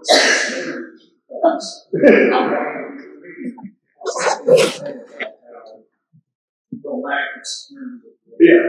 Eric, can you speak up a little bit? I'm sorry. So the old Maryville jail sucked. So my next question is to abstract the question, but regionally, I feel like John Kizer is a name. Yeah. And I'm not an expert in serial killers, but why has this story not infiltrated the larger picture? I don't know. I mean, when I thought about doing the book, to be honest with you, the only reason I did the book was to provide money for the local museum. What little money the book will make, will go to the local museum. But we discovered there is no book. There is no, he's mentioned in a few smaller books, but he's really not mentioned much. But if you dig into local communities, there's more cases like this, So, yes? I would just be curious, could the strychnine have been put in water when he was living Oh, Bonner? Yes. It could have been, though that chiropractor was pretty sure he found the injection site. He apparently liked to inject people around the elbow for some reason. So. Malaria inoculation was his MO. Oh, yeah. And when you got inoculated for malaria, it wasn't uncommon to feel like you had malaria for a few days. So it gave some time. So, as a fellow that was a veterinarian, Yeah. he was just able to go get this poison. Oh, yeah. Oh, by the way, in Arkansas, still today, if I have horses, I can run down to Buckeye and Pocahontas and buy all sorts of drugs to inject my horses that I can't go buy for myself without a prescription. If you think back during COVID, remember the horse drug that people were injecting themselves with?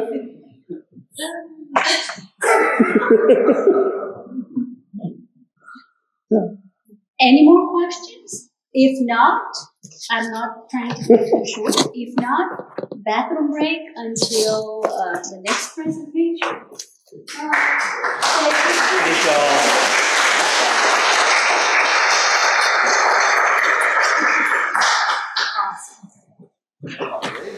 His podcast is called Diamond State Murder Board. You should check it out.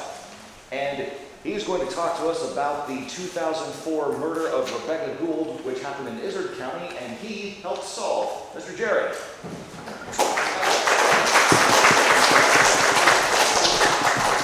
It's really nice to be back in Powhatan.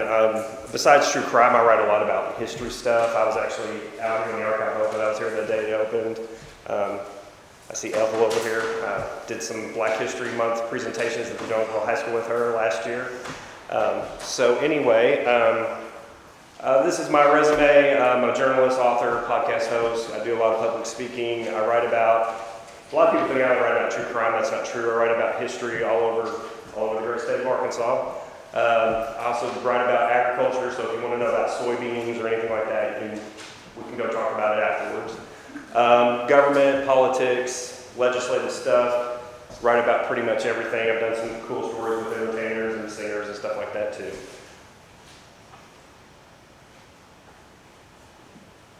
That's my podcast. Actually had everybody know who the Vine Torture Kill serial killer is? Okay, his daughter was on my podcast recently. Carrie Rouse wrote a New York Times bestselling book called The Serial Killer's Daughter. So, a lot of people, a few people here probably know this. I covered the West Memphis 3 for many years. Everybody familiar with West Memphis 3? Okay. I wrote at least 100 or more news stories about it. I wrote more news stories about that case than anybody in the world. I interviewed Damien Eccles when he was still on death row. I also broke the story when they were going to get released. I was in the courtroom when they got released. And so anyway, my first book that I wrote was about the West Memphis 3. But I wanted to include, in the forward of the book, I wanted to include a little bit of information about the very first murder case I ever covered, and that was the murder of Rebecca Gould. And this is the missing poster that her mother handed me the day that she vanished, the day after she vanished, on or about September 20th, 2004. That's Rebecca with her Pomeranian lady. That picture up there, actually I took that picture of that missing poster that's on that sign. Below it is a picture of her sort of on-again, off-again boyfriend. His name is Casey. There's a piano leg. This is kind of a map of this rural area that we're going to be talking about. This happened around the town of Guyan, which is just outside of Melbourne. So, on or about September 20, 2004, she vanishes from the home of Casey McCullough. So this is a timeline of the day of her parents. This is the official story. She was going to college up in northwest Arkansas. She would come back home. She's from the Mountain View area. She would come home and she would visit friends, and she would stay at her on-again, off-again boyfriend's house on weekends.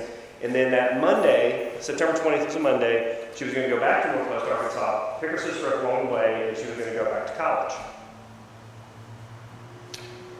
Casey, allegedly what happened was that she drops him off at work at around 8 o'clock in the morning, and then she goes back to his house, and something happens. So he doesn't go home that night. He goes straight from work, out with some friends, to Batesville to watch a movie, 4 friends as a matter of fact, and then he ends up staying the night at another friend's house. He's at work the next day when her mother calls and says, hey, Rebecca never showed up to pick up her sister Danielle.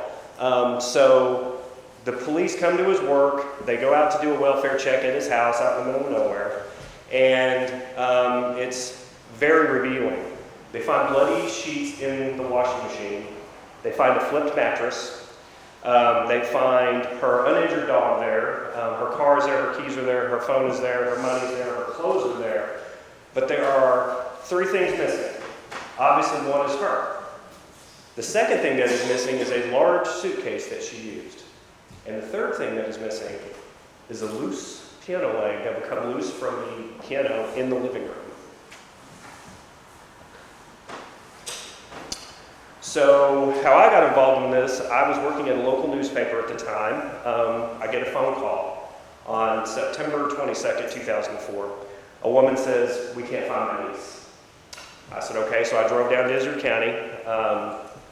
And so they started this week-long search for this girl. I met her father, Dr. Larry Gould. I met her mother, Shirley, and she had 3 sisters, and I met them. That is the bloody mattress that was found. This were the bedding that was inside the washing machine.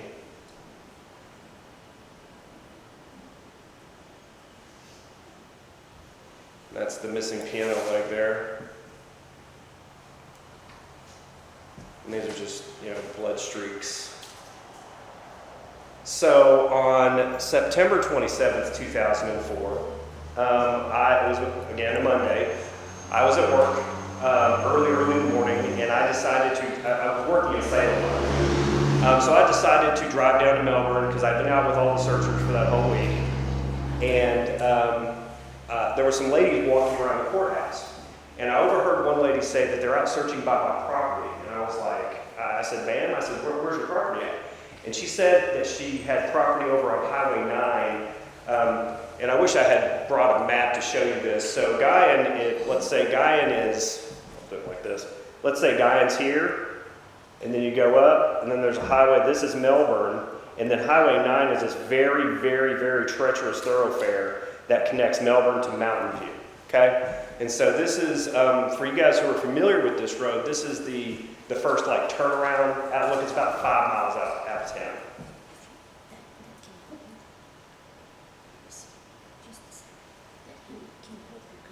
Okay.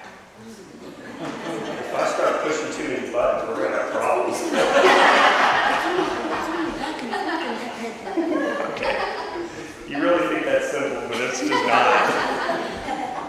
Okay, so I drive out there. It's a sunny day. There were vultures in the sky. Never forget seeing them.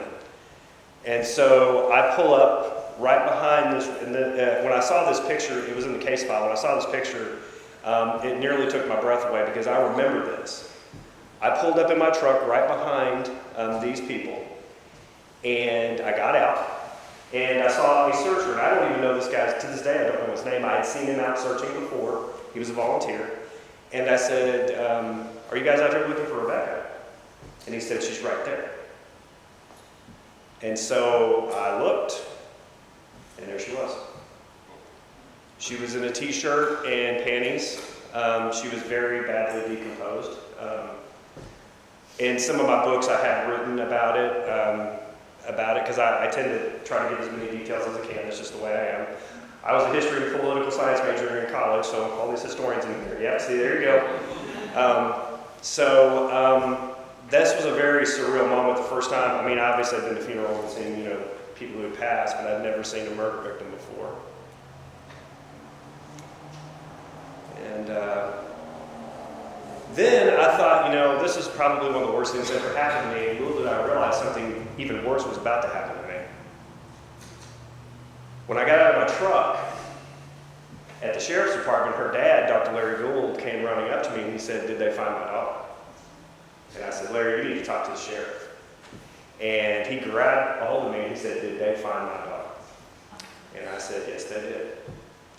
And so he started crying. So this case actually went cold pretty rapidly.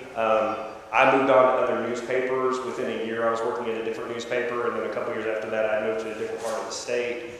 But every now and then, I would write a story, try to get an update. The police had theories, but they didn't really say anything. Of course, naturally, everybody was curious about Casey. Was he really at work? Did he have anything to do with this because it happened at his house? And there's reasons to ponder about how this crime happened, and I'm going to get into that in a little bit.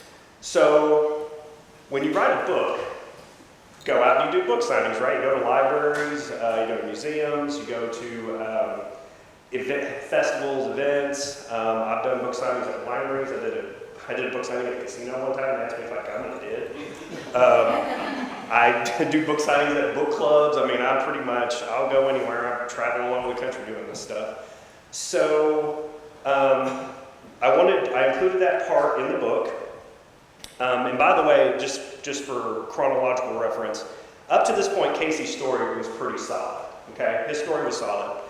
So one day I was at the library in Hardy. Saturday morning, my mother-in-law was there. This guy walks in, very neatly dressed guy. You know, he looked like he was clean shaven. He comes in. I tell him the story about the West Memphis Three, and then I tell him the story about, and I said, there's one story in this book that has nothing to do with West Memphis Three. This is about Rebecca Gould. And I said, nobody's paying attention to this case. It's cold. Nobody's doing anything. But I put this in the book because if anybody reads about the West Memphis Three, I want them to know about this, and I want to help try to create some public awareness so that maybe we can get this solved.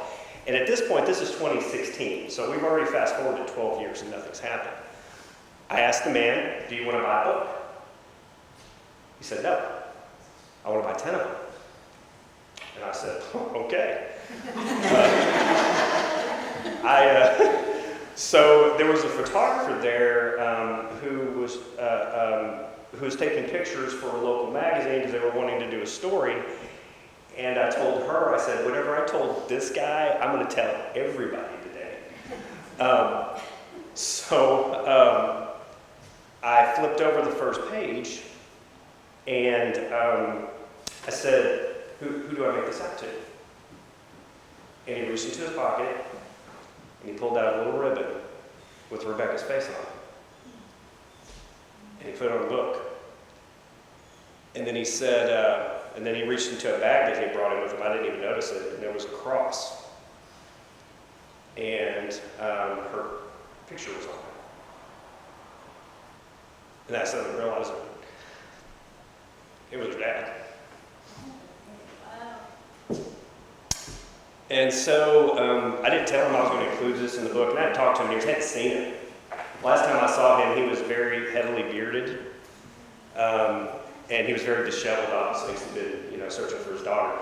That picture of that missing poster that you saw, I watched him get out of his car and tape those missing posters to road signs. Totally illegal. He just couldn't get out of his mind. He had to do something to occupy his mind, and I'll never forget that. And so, as you can probably imagine, there are 3 other pictures after this, and each one of them is just me and him breaking down and crying. And funny enough, I get a text message a few days later from a friend of mine, and I'm not going to say exactly what he said. It was something to the effect of, why are you crying like a little you-know-what on the front page of the newspaper? Anyway, so Dr. Gould and I, in 2016, we reconnect. So, at this point, he has been pretty pro-police, hey, they're doing a good job, blah, blah, blah. But I've seen this happen before in other cold cases that I've been a part of. There comes a magic moment when it's been cold and the family gets fed up. They're like, what are you doing? What are you not doing? So what we started doing is I started dragging him to, do TV interviews, which he didn't really like to do. We would do newspaper stories, radio. We started hitting social media, and it started percolating again. Different news organizations were starting to do stories about it, and momentum started to build. Then one night, have you guys ever seen that movie, The Greatest, about Brandon Bullsworth, the University of Arkansas football player who died in a car wreck? Yeah, okay. Well, and I can't remember if it was the producer or director, to be honest with you, but one of them had come to Dr. Gould's house and was thinking about doing a movie about Rebecca's case. And so we're sitting there, and a friend of mine who's a journalist, A.K. Barnes, she asked if she could go ride with me to Dr. Gould's house. And I said, yeah, so I picked her up. We drive over to Dr. Gould's house in Mountain Home, and we had this whiteboard. And on this whiteboard, we had we listed every suspect. There was 6-ish people who had been speculated through the years who were connected. There was a guy named Chris, who was kind of a druggie that she knew from high school. I always thought it was weird. He was the primary suspect for the detective on the case at the time, but it was weird because she didn't have any drugs in her system when she was found, and she wasn't known to do drugs. I mean, she smoked marijuana, she was in college, and stuff like that. So I write down the list of the 6 suspects. There was an ex-boyfriend's now wife, who she allegedly got into an argument with, before all this, and there was just a mismatch of people. I don't even want to talk about it, honestly. Dr. Gould's like, hey, you forgot to put Casey's name on it. And I looked at him, I said, no, he's been cleared, Dr. Gould. I mean, the police police said he's got an alibi, he's clear. And he goes, put his name on that list. And I said, okay. So I wrote his name down, so now we're up to 7. When AK and I were driving away, now AK was a journalist, she teaches journalism now, but I had kind of mentored her earlier in her career. And one thing I had told her, and it's something that I believe, especially in these murder cases, when you have a family member who is close to someone, they have instincts. They know that. They know their loved one. And they have instincts. And she told me, she said, you always told me to trust those instincts, and here you are not trusting those instincts. And I went there, I said, AK, you're right. You are so right. So the next day, I decided I'm going to call Casey. I hadn't talked to him. I'd interviewed him a couple times for newspaper articles back when this first happened. I knew I didn't have a cell phone number anymore, but he had worked at the Sonic in Melbourne. And so I called the Sonic in Melbourne. I was like, hey, I know he doesn't work here anymore, but I thought, a small town, maybe somebody knows him. And the car hop goes, no, he doesn't work here anymore, but his wife is here eating lunch. You want to talk to her? I was like, yeah, I do. So, and she was very kind, very nice. We had a cordial conversation. It wasn't very long, maybe 5 minutes. She said she'd read my book, that they had read the book, and they saw that, because in the book I said, Casey, didn't have anything to do with it, because that's what the police had been telling everybody. And so she said, here's his cell phone number, friend him on Facebook, he'll talk to you, he'd love to, blah, blah, blah. I'm like, okay, this is just another dead end. So I call him, I text him, I friend him on Facebook, message him on Facebook. He never, ever responds to any of that. So I don't remember exactly how long I waited, maybe a week. And I called his wife back. And this is Casey right here. I called his wife back and I said, hey, Casey's not responding to any of my messages, something going on. And she literally said, don't ever call us again, leave us alone, we want nothing to do with you, and she hung up on me. And I thought, that's weird. So, in my second book, The Creekside Bones, which, as Rodney and I were talking earlier, I love Randolph County. It might be the most interesting county on the face of the earth. This is an anthology book that I wrote, anthology style, and it's got different murder cases, and unfortunately about 3 or 4 of them are from Randolph County. I mean, there's been some crazy stuff going on up there. Which again, I used to go to the Playhouse up there, the Imperial Theater. I love theater, and we used to go up there all the time for that stuff. So I included a chapter about Rebecca's case in here, and in there I started questioning some of the things that the police had told me about Casey's alibi.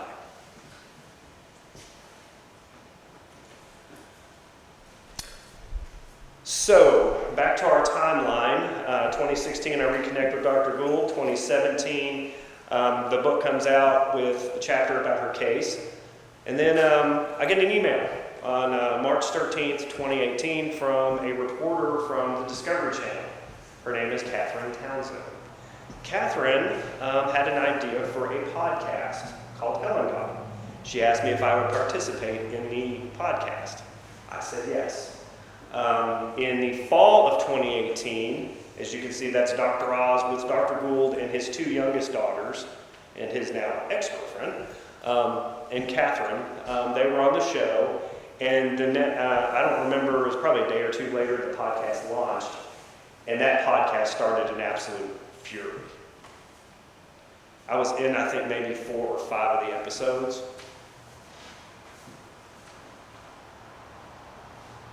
I would like to go back just for a second and mention something. The lead detective in the case at the time, he actually showed up at one of my book signings in 2016 that Dr. Gould was at. And he told me, he said, he came in where, and Bobby, you were there, it was at Dr. Gould's office. He came in wearing this ridiculous getup, like some cop Daisy Duke shorts and like a cut-off flannel. I've not made this up. And he came in, and of course, as you guys can imagine, most of the people who, like 99% of the people who follow true crime are women. So when I do a book signing, there's a line of women, and if there's a guy, he's there to pick up a book for his wife or girlfriend. So when I see this dude walk in, I'm like, okay, come on. And so I knew he was something. I hadn't seen him. I'd seen him in court before because he used to be a narcotics officer, but it had been probably 12, 13 years.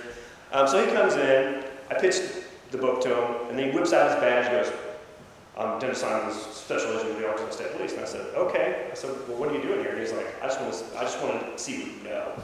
And I said, well, next time just call me on the phone and I'll tell you. So anyway, he kept pushing this Chris guy. He kept saying, if you knew what I knew, if you could see into this case file, you would know why this guy did this.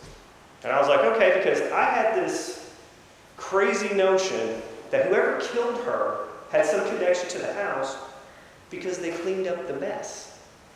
And how many people in the wide world know that that piano leg will come off of that piano? Fun fact, you guys may not know this, because I know you're all thinking, how this piano just crashing to the ground. Most pianos don't even need the front legs. Yeah, they're aesthetic. They're not even functional. So this podcast starts a fury. There are people all over the country. They're forming Facebook pages. People are getting mad. The Heligon podcast clearly pointed the finger at Casey. That something's not, the timeline's off, something's not right, something's going on. So this is Jennifer Buchholz. She is she was a counterintelligence officer in the U.S. Army. She's a criminology and forensics professor at AMU University. She worked for the State Department. She's trained police officers all over the world. Her resume is really, really good. It's far better than mine. And she heard me on the Heligon podcast. And so she lives in Colorado Springs. So she sends me an email. And she says, can I talk to you for a few minutes? Because I think the police are missing some behavioral aspects of this crime. And I said, yeah, I'll talk to you. Our first phone conversation lasted 3 hours and 21 minutes. A month later, she had never visited the state of Arkansas in her life. She dragged her poor husband, Jesse, down here, which I love him.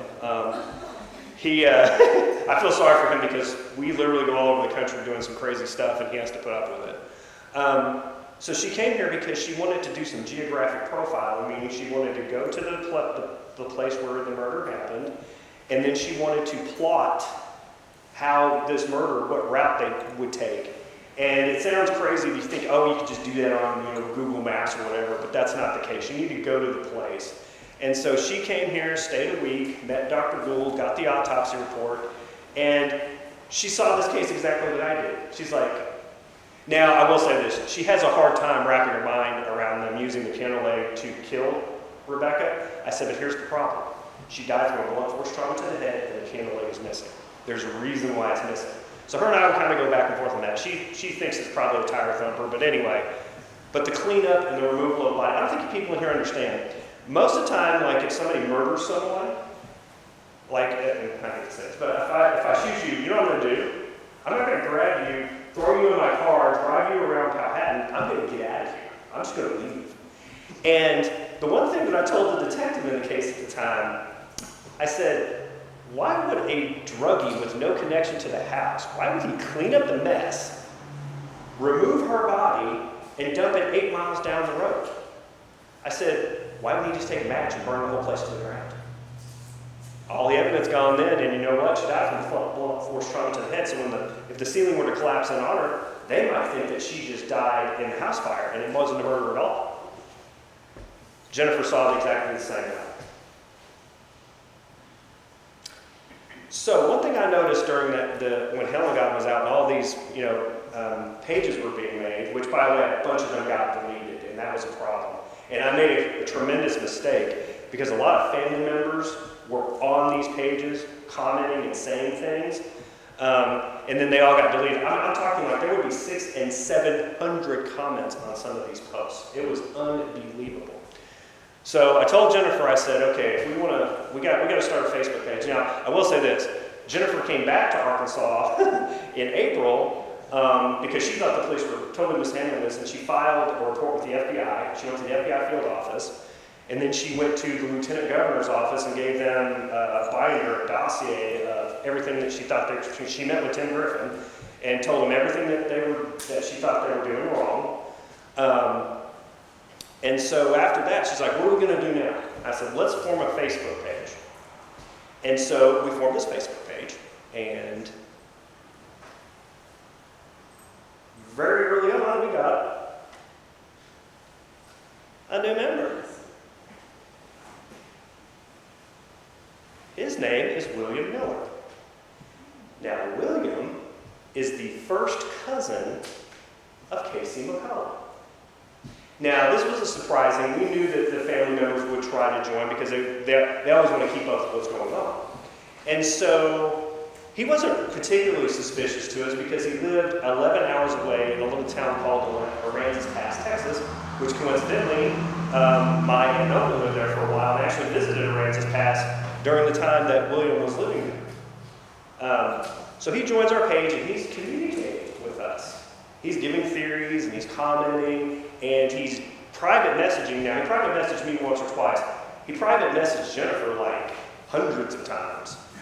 Yeah, and so he's talking to her, talking to us. And then something happened. So in 2020, COVID starts, right? Everybody remembers the pandemic, which coincidentally, I was reading a book called Pandemic 1918 by Catherine Arnold at the time about the Spanish influenza, and I would go to the gym, and I would tell people we're going to be wearing masks in a month, we're going to be social distancing, they're going to shutter schools and businesses, and everybody's looking at me like I'm nuts. And sure enough, that all happened. So, and the state police will never admit this, but they got tired of all the bad publicity that was coming out of this, and so what they did is they actually assigned a new detective to the case, a guy named Mike McNeil. And Mike was assigned, and I'm going to say this right now, he is an excellent detective. He is really good at what he does. He's one of the best I've ever seen, just as a side note. So Mike does what anybody would do if they got a new case like this, if you're in law enforcement. He went back to the case file and he started over. He's like, okay, let's just reset this whole thing. And I talked to Mike before. We actually spent hours on the phone, not arguing, but talking about different aspects of this case. But Mike, he saw this case like we did. He started with the McCullough family. He's like, someone in that family has to be responsible for this. And so what they did is Casey had a brother named Corey, had a brother named Chris. He had a father named Claude who also lived in that house, but he was an over-the-road truck driver, so he wasn't in town at the time. And then William Miller was actually sixth on the list to be interviewed. And you're asking yourself, why would William Miller be on this list if he lives 11 hours away? Guess what we found out 2 months before an arrest was made in this case? He was actually in Melbourne that weekend. His mom and brother had briefly lived there for a few months, and he had actually come into town. Now the story is he came into town to help him move. We don't think that's exactly true, but he was in town. And so he went over to Casey's house and asked him if he could help him move some stuff the Sunday before she vanishes. And that's the official story. So he saw her, never met her, but he saw her.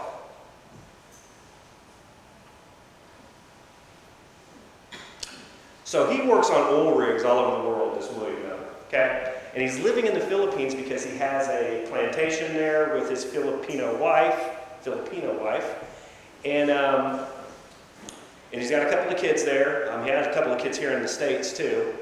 So remember I said it was a pandemic. Well, he's not a national in the Philippines, so he couldn't get back in the country. So he was having to come back to the States anytime he came off the oil rig, and his brother and mother were now living in Cottage Grove, Oregon, which is coincidentally about an hour from where I grew up. Okay? Let's see here.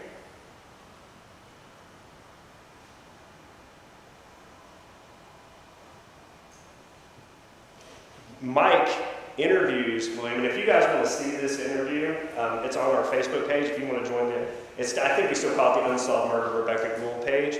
If you want to see it, and we got all the case files in there too, like literally everything in this case is 30,000 plus documents. So Mike does something very interesting. He tells William, he tricks him into taking a polygraph test. That's the first thing he does. Then obviously he fails the polygraph.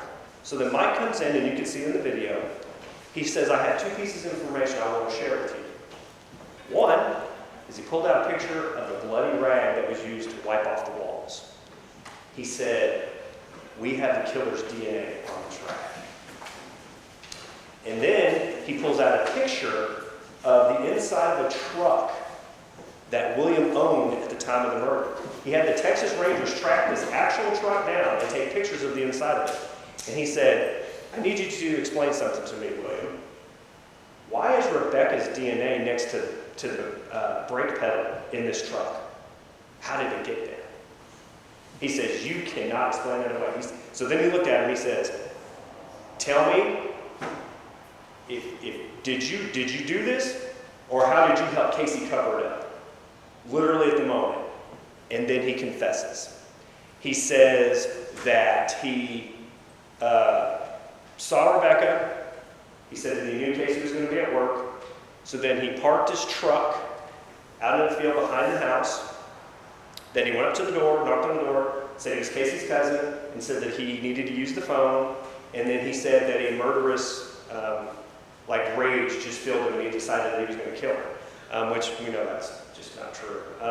And not to be graphic, but there was a large pool of blood on the floor, and there was much less blood on the bed. So that means her heart was beating on the floor, and then she was placed on the bed for whatever reason. He said that he hit her in the head twice with the piano leg and it shattered. And then he said he went into the closet and he grabbed a necktie and he wrapped it around her neck and strangled her to death. In which, unfortunately, she was so badly decomposed when she was found that they couldn't tell she'd been sexually assaulted. But from his wide-ranging history that I know of and Jennifer knows of now, he likes to do this to women. He likes to strangle them while he's doing things to them. I'll just leave it at that. One key thing he did tell them is he told them where to find the suitcase. It was out in a rural area. His mom was living in a place called the Wolf Farm, and it was out in the middle of nowhere, wooded area. And so he led them to the suitcase. He said he drove right through town with her body in the back of his truck that Monday morning, which is totally, there's no way it happened like that. I know if you guys are familiar with Melbourne, there's that one stoplight, and then you go through. He said he did this at 11 o'clock in the morning, which is absolutely a lie. There's an ancient, I say ancient, there's a timber road that leads from the McCullough property. It's about 8 miles long. It's really hard to drive through, but it leads to about 100, maybe 100 yards from where she was found. And so he took that road. The problem, see, and there's a reason why he was lying about this, is because he's trying to play a game because whoever killed her took that road, and whoever took that road knew the area. He didn't live here. So what does that mean? Yeah, we know what that means. When he was arrested, he said he mentioned me by name during his confession. He said I was a scumbag and he hated my guts. In the case file, he was texting Casey and said, "I want to go to a George Derrick book signing," and when asking who to make it out to, I'm going to say, ass clown and knock that mother effer out. I don't have bail money for, I do have bail money, blah, blah, blah. Okay. So he didn't like me. He thinks I'm the reason he got caught. This is the suitcase in relation to, it's hard to tell on this, but in relation to where her body was found. The red dot? Oh yeah, the red dot. This was some of the bedding that was found inside the suitcase. These are some of her clothes.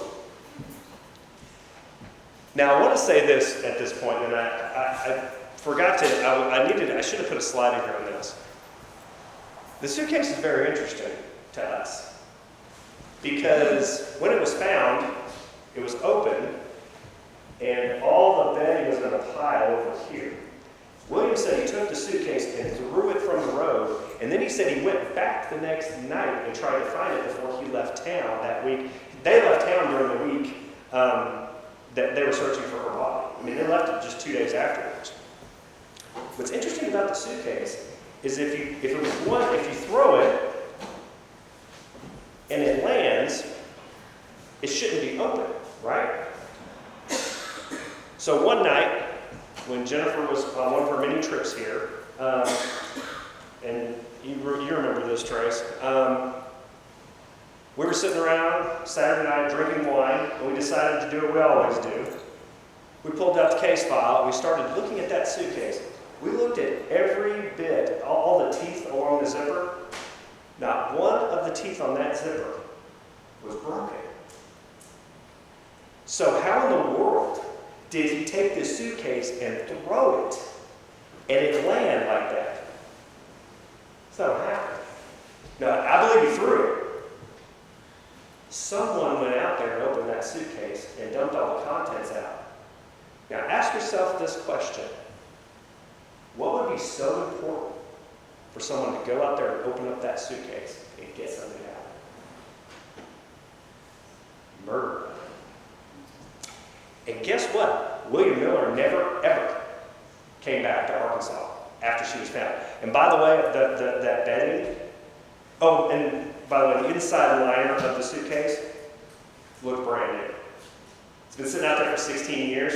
It's weathered.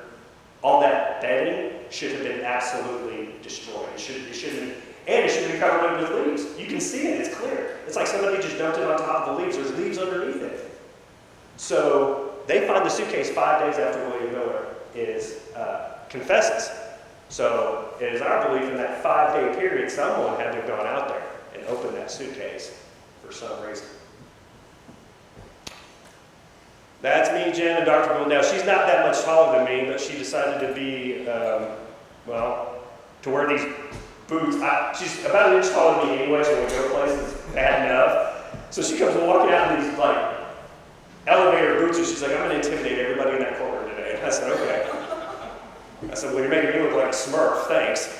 That's us in front of the Sheriff's Department. They had a little courtroom in there, and that's where, and this is October 18th, 2022. Pleads guilty to first-degree murder, sentenced to 40 years, possibly out in 30. He actually agreed to meet with Dr. Gould after the proceeding, which is really weird. I'll never forget Dr. Gould. He looked him straight in the face and he said, you murdered my daughter. He said, you loaded her body into your truck. You drove around into the middle of nowhere. You tossed her on the side of the road like a piece of trash so that maggots and animals could devour her body. And of course, he's crying the whole time, the murderer. We went and visited her grave afterwards. I had told her I would never, ever visit her grave. Her grave's only about an hour from where I live. It's in Bradford. I told her I would never go to her grave until the day somebody was convicted of her murder. Now, turns out our friend Mr. William Miller, he didn't just kill Rebecca.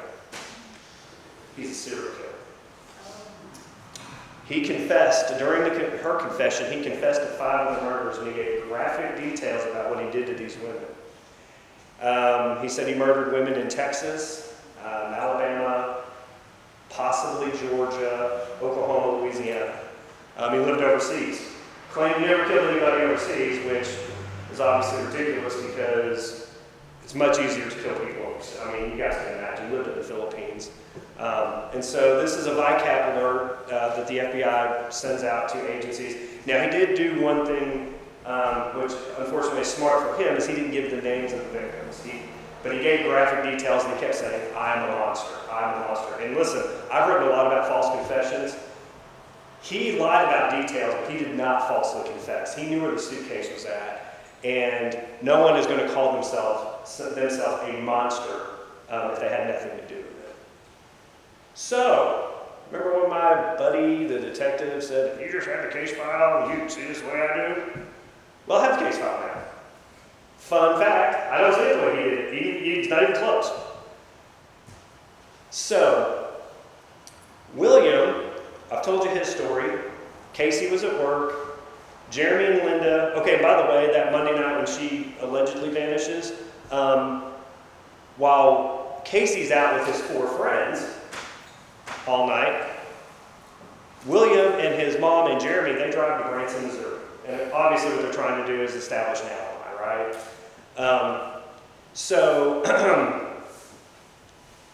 Now, we were told that there was proof of life Monday morning. And what that proof was is that there was a video of her getting a breakfast sandwich and a coffee at a local convenience store, and the clerk said, you know, she was here. When she dropped Casey off at the Sonic, the store manager said that he saw her, and then there was a car hop who said he saw her. Okay? That's the story. Well, there's only one little problem, or actually there's several little problems. First little problem, there's no video. It doesn't exist. Second problem, the clerk says she doesn't know if she remembers seeing her that day or another day. Third problem, so you saw there's a breakfast sandwich and there's a coffee, right? Well, the police didn't find that. After they swept the house for evidence, before they found Rebecca's body, his dad went to go use the microwave, opens it up, and there's a sandwich and a coffee in there. And so they collected his evidence, and they said that this must prove that she bought this at the convenience store. Now, here's the problem. They collected the register tape, right? And at 8:03, it says that a sandwich and a cappuccino were bought. Here's the problem. Casey was dropped off at 8:08 in the convenience store several miles away from the Sonic. So we did an estimate that if she was in the convenience store, it would have been around 8:22. And it's a digital cash register. The clerk said all she bought was a breakfast sandwich. The register tape says a sandwich and a coffee. So you've got a difference of about, remember those old cappuccino machines, how they would generate, it take forever, you know, like at least 90 seconds? So the clerk said, I saw her, she bought just a sandwich, then I walked with her outside to get a newspaper because I was looking for a new car, I was going to look at the car section. Well, the only newspaper in Arkansas that has a car section is the Arkansas Democrat Gazette, and the car section usually runs on Sunday, okay? So this was Monday. So she said she went out, she noticed that Rebecca's Cavalier was a manual shift car. She noticed that. And she also described her wearing different clothes than what Casey described her as wearing. So, and I said, so did you work on, because she talked to me, I said, so did you work on Monday? She goes, no, typically I work on Sundays. So quite literally, there is no proof that she was alive Monday morning. There is no proof of life at all. That's the breakfast sandwich. That's the cappuccino. Oddly, when you looked inside her car in the case file, her cup holders were completely full of stuff. And I was like, why would you throw away the empties to put your cappuccino in one of those cup holders? And then, also noticed too that cappuccino is completely filled to the brim. So she bought it and didn't drink any of it? That's weird. And by the way, that sandwich doesn't look like it's been sitting almost for a week out. So, I told you guys that they went to Branson, pulls Jeremy from school and frantically packs. That was actually the tip that we got that we found out 2 months before. Oh, and I forgot to tell you guys this. I can't believe I forgot to. When he confessed on November 7th, that's my birthday.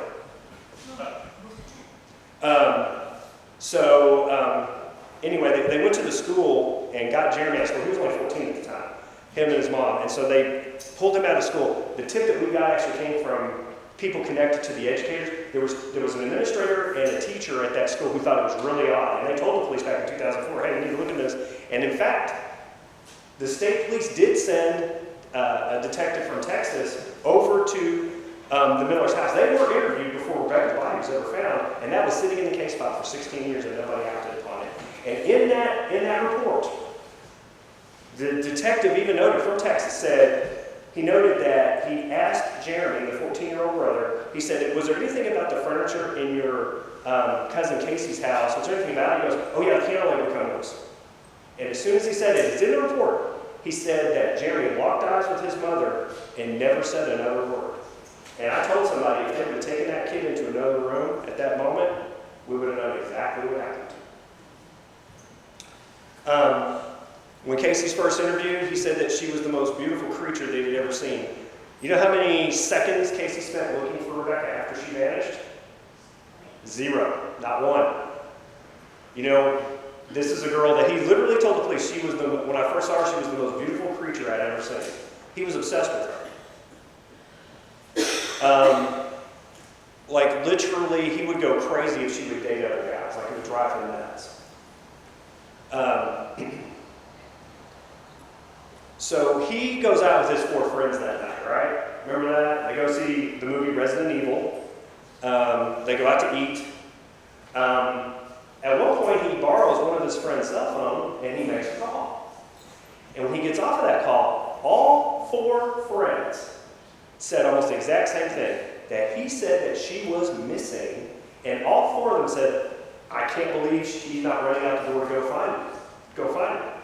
Because he didn't. They just went back to the friend's house, and they smoked some weed, and then he went to bed, and then went to work the next morning. Here's the problem. All 4 said that she was missing. She wasn't reported missing until 8:32 the next morning. How did he know?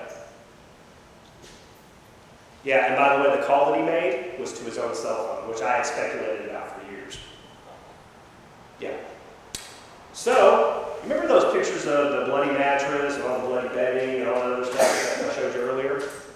Well, when I interviewed Casey in 2005, he told me, I said, did you go back to the trailer that morning before you went to work? He said, no, I did not.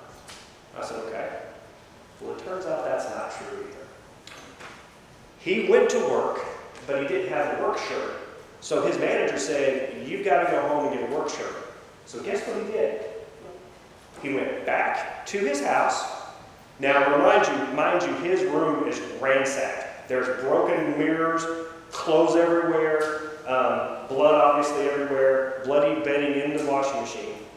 He went back to that trailer.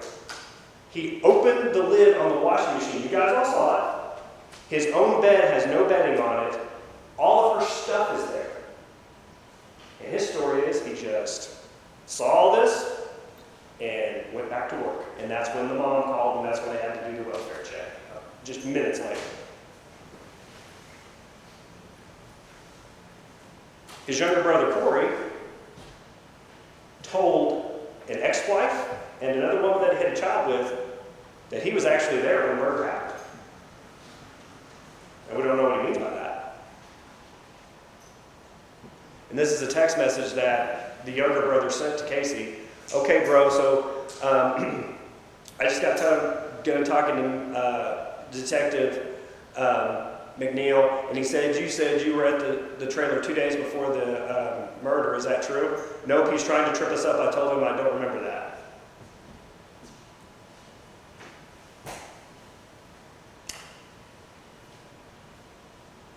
Casey confessed.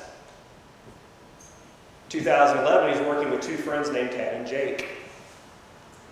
In April of 2011, they are drinking heavily one night. Casey breaks down and starts crying and says that he got into an argument with Rebecca and he hit her with a wooden object.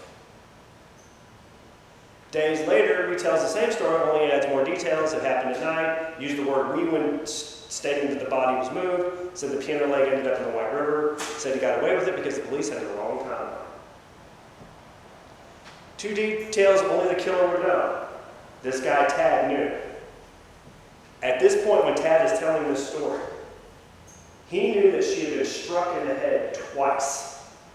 That was in the autopsy report, which was not a public record. The only people, when Tad made this statement to Catherine Townsend from the Ellen God podcast, and he signed a sworn affidavit with the police, the only people who had the autopsy at that time were Dr. Gould, me, Catherine, and that's about it. It wasn't a public document at that time. So how did Tad, who never met Rebecca and knew nothing about this, how did he know that she had been hit in the head twice? It's odd, isn't it? And also, another detail that he gave, Rebecca had told her father that weekend that this was the last weekend she was coming to see Casey. She was done with this whole thing. And we have absolute proof of that because remember what I told you before, one of her 2 suitcases was missing. She had brought an extra suitcase because she was going to collect up all of her extra stuff at his house and take it with her because she wasn't coming back. Now, how did Tad, who never has talked to her to this day, they've never spoken, How did Tad know that Rebecca was leaving Casey for good when the only two people she told were her sister Danielle, who's never talked to Tad, and her father? That's weird. Yeah, I told you guys about the blood pool. Now, when Jake, the other guy that was involved in this, when he was asked, did Casey confess? He said he doesn't remember that, but he said if Tad said he did, then Tad would not be lying.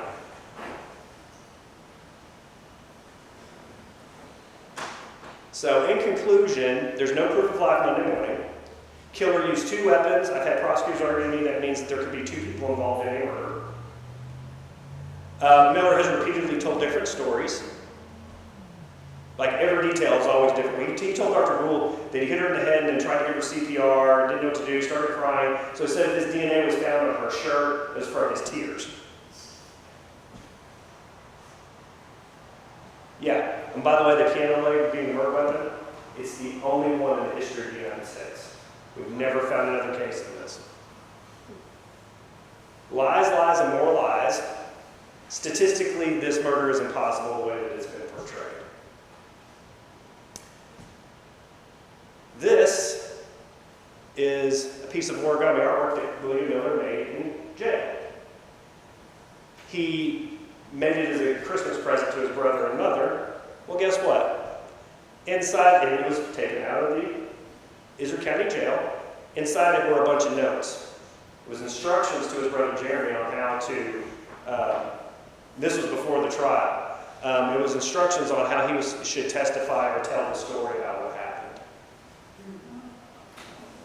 Yeah, I've got pictures of all that too.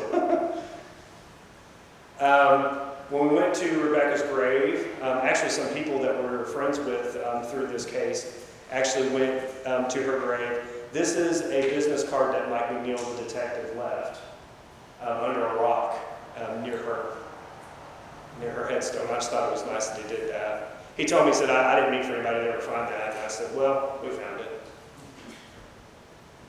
This is William Miller. I took this picture. I interviewed him in prison several months ago. He finally agreed to talk to me. He claims now that he didn't kill her, he didn't kill anybody. When he walked into that police station in Cottage Grove, Oregon, he had child porn in his phone. And so at some point I recorded the interview I did with him. It's about 2 hours long on an iPad. This was in the warden's office. He told me, he said, I guess I owe you an apology because he knows about all the I know about all the things he was saying about me, you know, in his confession and all that. Of course, oddly, and I hate to say this, his birthday was 5 days after he went to prison, and I recorded a podcast episode. And I said, there's 2 things you get on your birthday cake and birthday you know what. And I said, I hope you get plenty of you know what in prison. And yeah. So anyway, he didn't know that. And of course I said, well, I did say that, so just so you know. So anyway, we talked. I'll be revealing that at some point. Any questions? Well, yes. So Casey was exonerated. I wouldn't use the word exonerated. He just never got charged. Okay. Why? And we've talked about it, and Mike McNeil and I have talked about it, and he said, his story doesn't ever change. You know, we believe she was alive Monday morning, and he was at work, verified it. Now, another thing I forgot to tell you guys, remember how I said that the manager and the car hop also saw Rebecca? They said in 2018, during the Held Down podcast, they thought they might have, but in 2004, when they were interviewed by police within 24 hours of her vanishing, they both said they did not see her.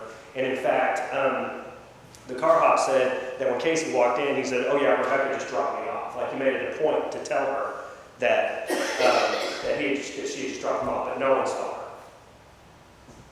Questions? Yes. So they never, during the autopsy, were able to determine the time of death by the contents of her stomach or anything like that? There's an approximation. They know that she died. The problem is that when you get a week out, you know, the difference between 8 days and 7 days, it gets to the point where it's not. And especially if she, let's say out later that she died Sunday night. Oh, and by the way, this is something interesting I forgot to tell you guys too. So the story is that William shows up that night at the house, and him and Casey talk out in the parking lot or the driveway for a few minutes.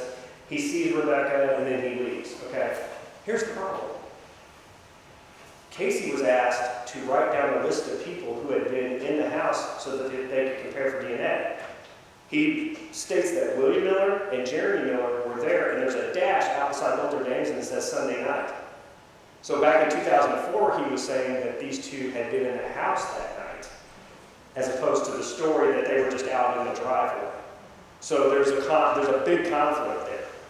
So were they in the house Sunday night, and if they were, what was going on? Yes. I have like a page of questions, but I guess the most like pertinent one is the alibi was only for Casey specifically was given by him and his family, correct? And the police were like, "There's no way that could, be alive with all of his family." Like they dropped him as a suspect. Like he wasn't even on your board 10 years later because of this alibi, right? Right. How was the family connected well in town? Like, why was this Small dropped town so college, easily? No, now part of it is because they had such a firm belief that she died Monday morning, in that they knew there was enough witnesses at the Sonic that said he was at work. They never pulled his time card, by the way. But why? Just incompetent investigation. It's not paying attention to details. I mean, there's, I hate to say it, but typically when people get murdered, they're going to be murdered by someone they know or very close to. That's just a fact. And so you start there and you work your way out. And so for this to be some random stranger, for it to be some druggie that Janie from high school or something like that, it's just ludicrous. And I tell people this all the time. I'm not saying that Casey had anything to do with her murder. All I'm saying is that he didn't go home. The one night he didn't go home in his whole life was the night that there was that a woman had died in his house. Is that a coincidence? William Miller's creating an alibi in Missouri, and he's down in Batesville watching a movie with 4 friends, and all 4 friends said they couldn't believe he wanted to go out with him because he's a recluse and never liked to go out. And all of a sudden he wants to go out, and interestingly enough, to get to Batesville, so you're in Melbourne, Batesville's here, you have to drive right past the turnoff to your own house. Like it's just a couple of miles down that road. He never went home to change his clothes after work, after working at Sonic all night. It doesn't make any sense. Didn't he decide to, on his way home, like to get to the friend's house, he had to drive down that very same road coming back. Didn't stop off for 5 minutes to, do whatever you do at your house, like to check on his house. Well, we don't know if he had, we think he had a dog at the time, but we're not 100% sure about it. But, so. But her dog was there, correct? Her dog was there uninjured. Her dog just died a couple of years ago. And unfortunately, her sister Danielle, the one that she was supposed to pick up, she died from brain cancer last year. Yeah. And then when he made that statement about she was the most beautiful creature, did he make that before she was found? Because he's using past tense. Yes. Yes, and he said that he thought she was murdered in his first interview with police.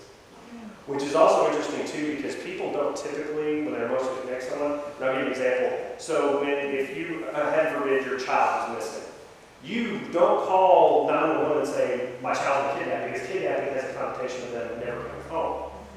You call and say, I can't find my child is not here, I need to find my child. It's wording like that. He said straight up, I think she's dead. Yes. Has there been a mental health screening on Miller specifically? Like, for him to confess and potentially not have done the murder, I just wanted to question if his mental acuity has been screened thoroughly. It has.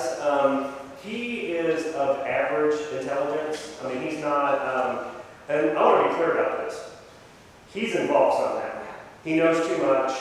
I had all the, there's all this speculation. Was he trying to protect someone in his family? Maybe, he's very close to his mom and brother. Oh, and by the way, William's mom admitted, now, there was a cleanup, right? William's mom has admitted that she dropped off cleaning supplies at that house. But she said it was her brother who asked her to drop off, and she left him on the porch. Just so happens all the things they need to clean this mess up, she brought. Eric? Yes, so there's pretty strong parallels between West Memphis 3 and this in regards to the grassroots kind of push Yes. to bring justice. Are law enforcement, and these are not the only two cases, but are law enforcement agencies around the world starting to notice this and lean on some of these grassroots groups, or are they still resistant to that? They're completely resistant. In fact, we're working on a case in Port Orchard, Washington right now, and the police had been, at first, when they did a Google search of Jennifer and I, literally when we went there one time, they had 10 people around, they wanted to meet with us, and they had 10 people around a conference table, including FBI agents and people from the state attorney general's office, to meet with us. So we thought that they were going to work with us in this way, but that was a year and a half ago, and so it's, what they didn't want to happen was what happened in West Memphis 3 and what happened in Rebecca Gould's case. But unfortunately for them, and I told Dr. Gould this years ago, there's only one method I know that works.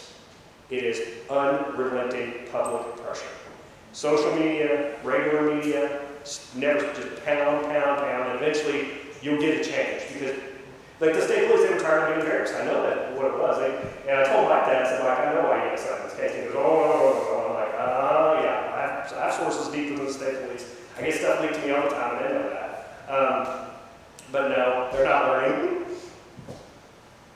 Okay, I just don't understand if Casey's confessed to certain details and the police did what? I don't understand. They just talked to him? The detective in the case, quite literally, when Tad, the guy that said he got confessed to, when he came in, basically the detective said, "You're a liar, I don't believe you, get out of here." Even though he knew two things that only the killer could know. And Tad's younger, like he wasn't even connected to Casey even in 2004. They just happened to work together in 2011 on the road. They were on the road and built like cell phone towers and stuff like that. And so they had no connection. And so for Tad to know these details, and again, I've never talked to Tad. He's never talked to Dr. Gould. He never talked to Danielle before she passed. So there's literally no, how do you know this stuff? Right. Yeah, it's because someone who knew told him. Yes. And so Casey's still walking around his Yeah. city. Okay. Oh, I'll give you this detail, and I probably shouldn't. The house that she was murdered in, the room that she was murdered in, he lived in that room with his wife up until a couple of years ago. So he would go to work, leave his wife there. I mean, I guess everybody here can imagine if you had a loved one murdered in your house and you didn't know who did it, you wouldn't leave your wife, and he's got two kids too. So the other murders that the Miller guy supposedly confessed to, but never gave names to, were they ever able to close any unsolved cases pertaining to him, any others? Not yet, but just what we got. Jennifer is very persistent, and she was able to acquire his computer. And now, we haven't hooked it up to, or Jennifer hasn't hooked it up to the internet yet because there's probably all sorts of god-awful porn on there that I even told Mike when we had it, he was like, oh my God, don't plug that thing in. So Jennifer's actually, she lives in Colorado Springs. She's actually a civilian investigator part-time with the local sheriff's department. And so we're going to try and get her, maybe get a tech guy or their tech lab to open it up. And I was going to include it on this slideshow, but I forgot. We have found a name. And I will mix this girl's picture in with Rebecca's pictures when I'm giving presentations about this case. And people can't even tell them apart. I will go back and say, oh, by the way, did you know that this is actually not Rebecca Gould? This is Elaine Nix. And guess what? She died on September 20th, 2002. So the exact same day. Are you saying he had a tie? a woman that he targeted? Possibly, yes. Same height, same weight, blonde, petite. That case is in Georgia. We found that name and him doing searches on that computer for that case. And she was kidnapped at a convenience store at a payphone, and that's, in one of his confessions, he said that he kidnapped a girl from a payphone, took her out in the middle of nowhere, and strangled her to death while he was raping her. Oh, thank you, George.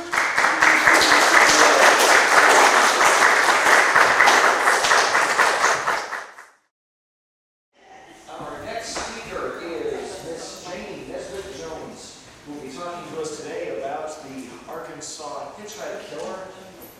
She's an independent researcher and the author of a book on this subject, which I know you all want to go buy and read for yourselves when we're done here. Miss Jones? Thank you. Hello, everybody. Glad to be here. And I'd like to thank one of these Arkansas archives, especially Fire, because she helped me a lot with the technical aspects like and scheduling. So, okay. There he is. And I'm going to be reading a lot because my memory is shot. I have been taking something for my memory, and now I'm remembering things that haven't even happened yet. So bear with me.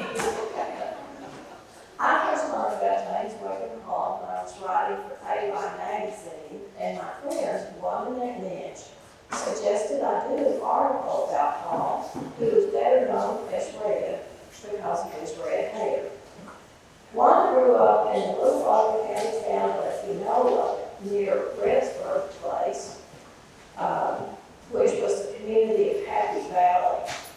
And Wanda vaguely remembered hearing about him in 1945 when she was 10 years old. She could only recall being told that he had killed a lot of people. For information, I turned to the internet, but his name was nowhere to be found. His obscurity was mostly due to bad timing. World War II was nearing an end in Europe, and Arkansans were more concerned about news from the front than they were about what seemed like a series of random murders around the state. Wanda's cousin, Jackie Anthony, shared his personal remembrances of Red with me and told me that some old detective magazines had contained articles about the Arkansas murders. Google did help me with that. I found a New Jersey man named Patterson Smith who has a vast collection of printed material about true crime, and he provided me with copies of those old detective magazines. They gave me enough material to write the original two-part article. About 2 years later, I took a break from AY, and during that time, my husband suggested I write a book about Paul. I obtained a copy of the transcript from his trial, and I interviewed people who had known him personally, including his first cousin, Connie Ware, and his first wife's best friend, who wished to remain anonymous. I called her Della Fogarty in the book. Both ladies were in their 90s when I visited with them, and they are now deceased. So I consider myself lucky in beginning this project while Connie and Della and Jackie were all still with us.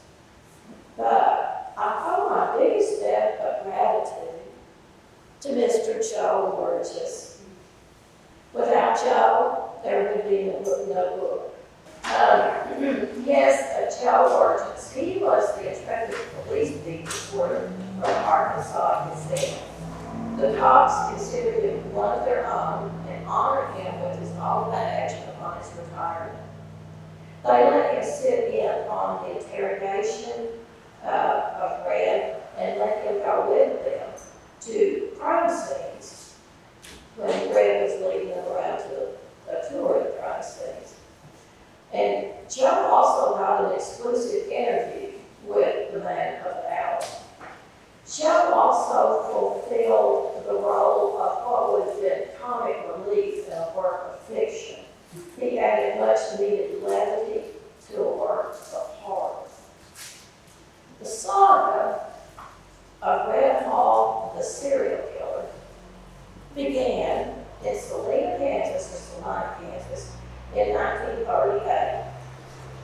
This is North Santa Fe Avenue in Salina, where Red said he committed his first murder, killing a woman he met on the street. His motive, and it would become his customary motive, was robbery. He said he killed 10 more people in that year alone. Red is one of 10 children born to Samuel Jerome Hall and Eva Lorraine Ingram Hall. The oldest child was Lucy, who had developmental problems, and she had to be taken care of constantly around the clock. They had 4 sons. The one on the left, as you're looking at the picture, is Lawrence. He was the oldest, and to me, he seemed the most well-adjusted. He did serve in the war, and he seemed to be the one who took care of the business. And then there is Samuel Wesley, the little baby.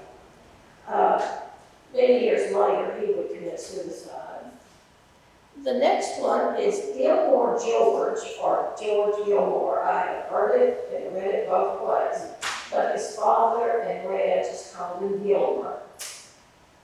And then at the far end, now that's Red. The 5th brother, Alice, was born a few years later, and there were 4 sisters younger than Red. This is Samuel Jerome, the father, a Baptist preacher and farmer, who was physically and psychologically abusive toward Red. To get away from the mistreatment, Red would duck out at night and roam around the county. A head injury at the age of 13 may have played a part in the development of Red's darker side.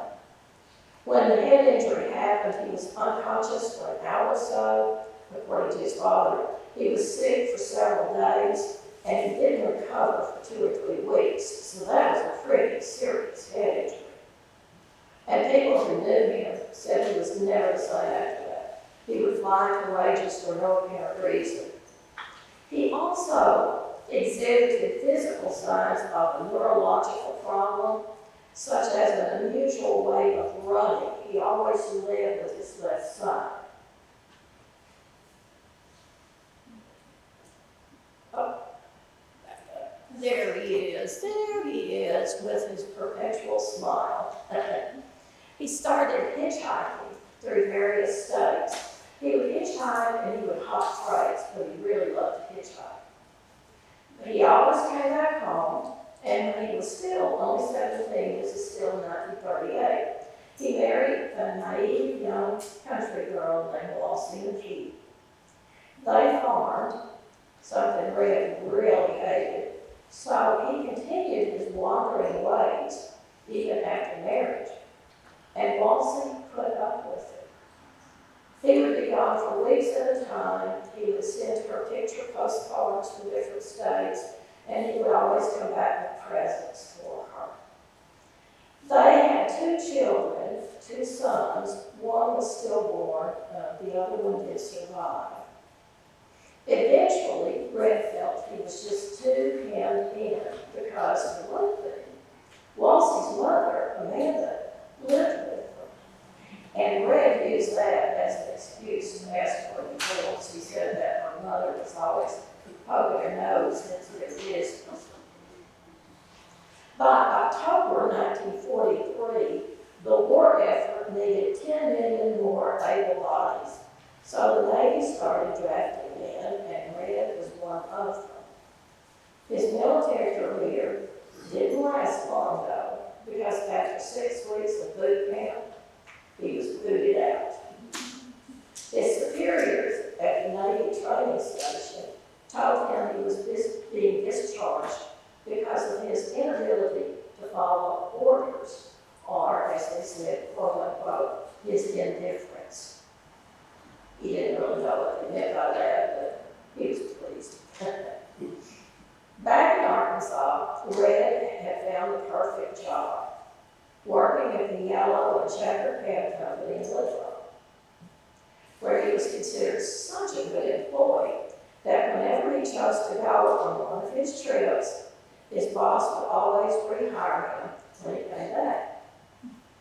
Then he met Faye Clemens. Now, let me explain to you about the pictures. These are little grainy. The grainy ones are the ones from the movie maker, Detective Magazine. And I wanted to use those, but my publisher was a stickler for copyright issues. And since I could not prove that they were already in public domain, they would not allow me to use pictures like this in the book. So I urge you to keep up with me on Facebook. If you have Facebook, I've got a page there, and it's facebook.com/the Arkansas Hitchhike Killer.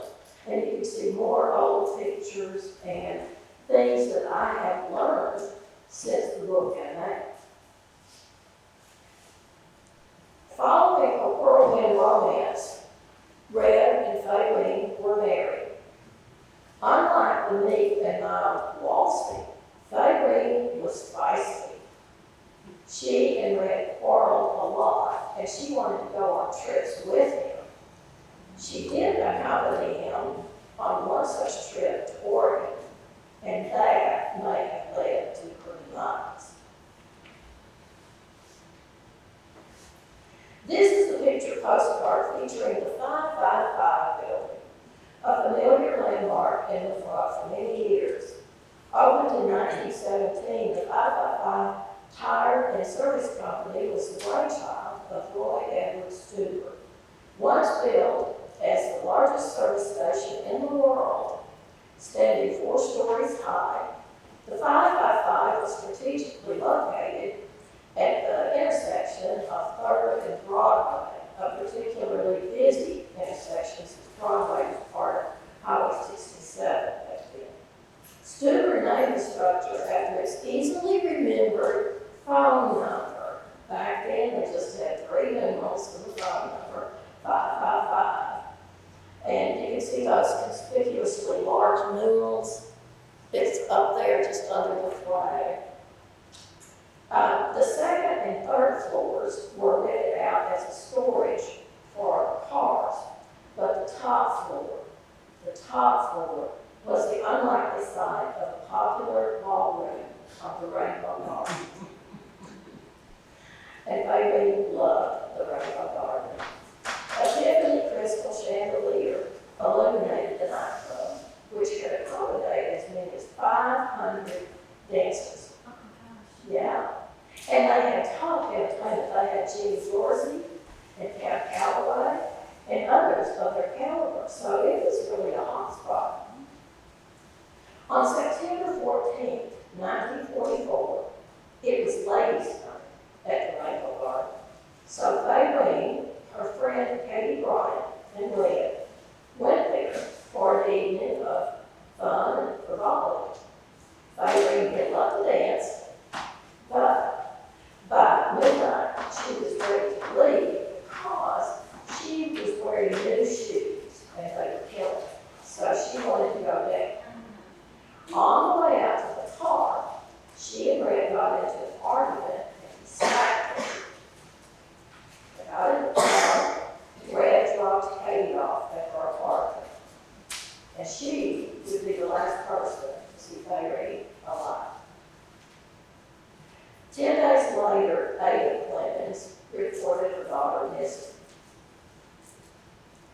She went to the Little Rock Police Department, and the LRPD's chief detective in charge of the case was O.N. Martin.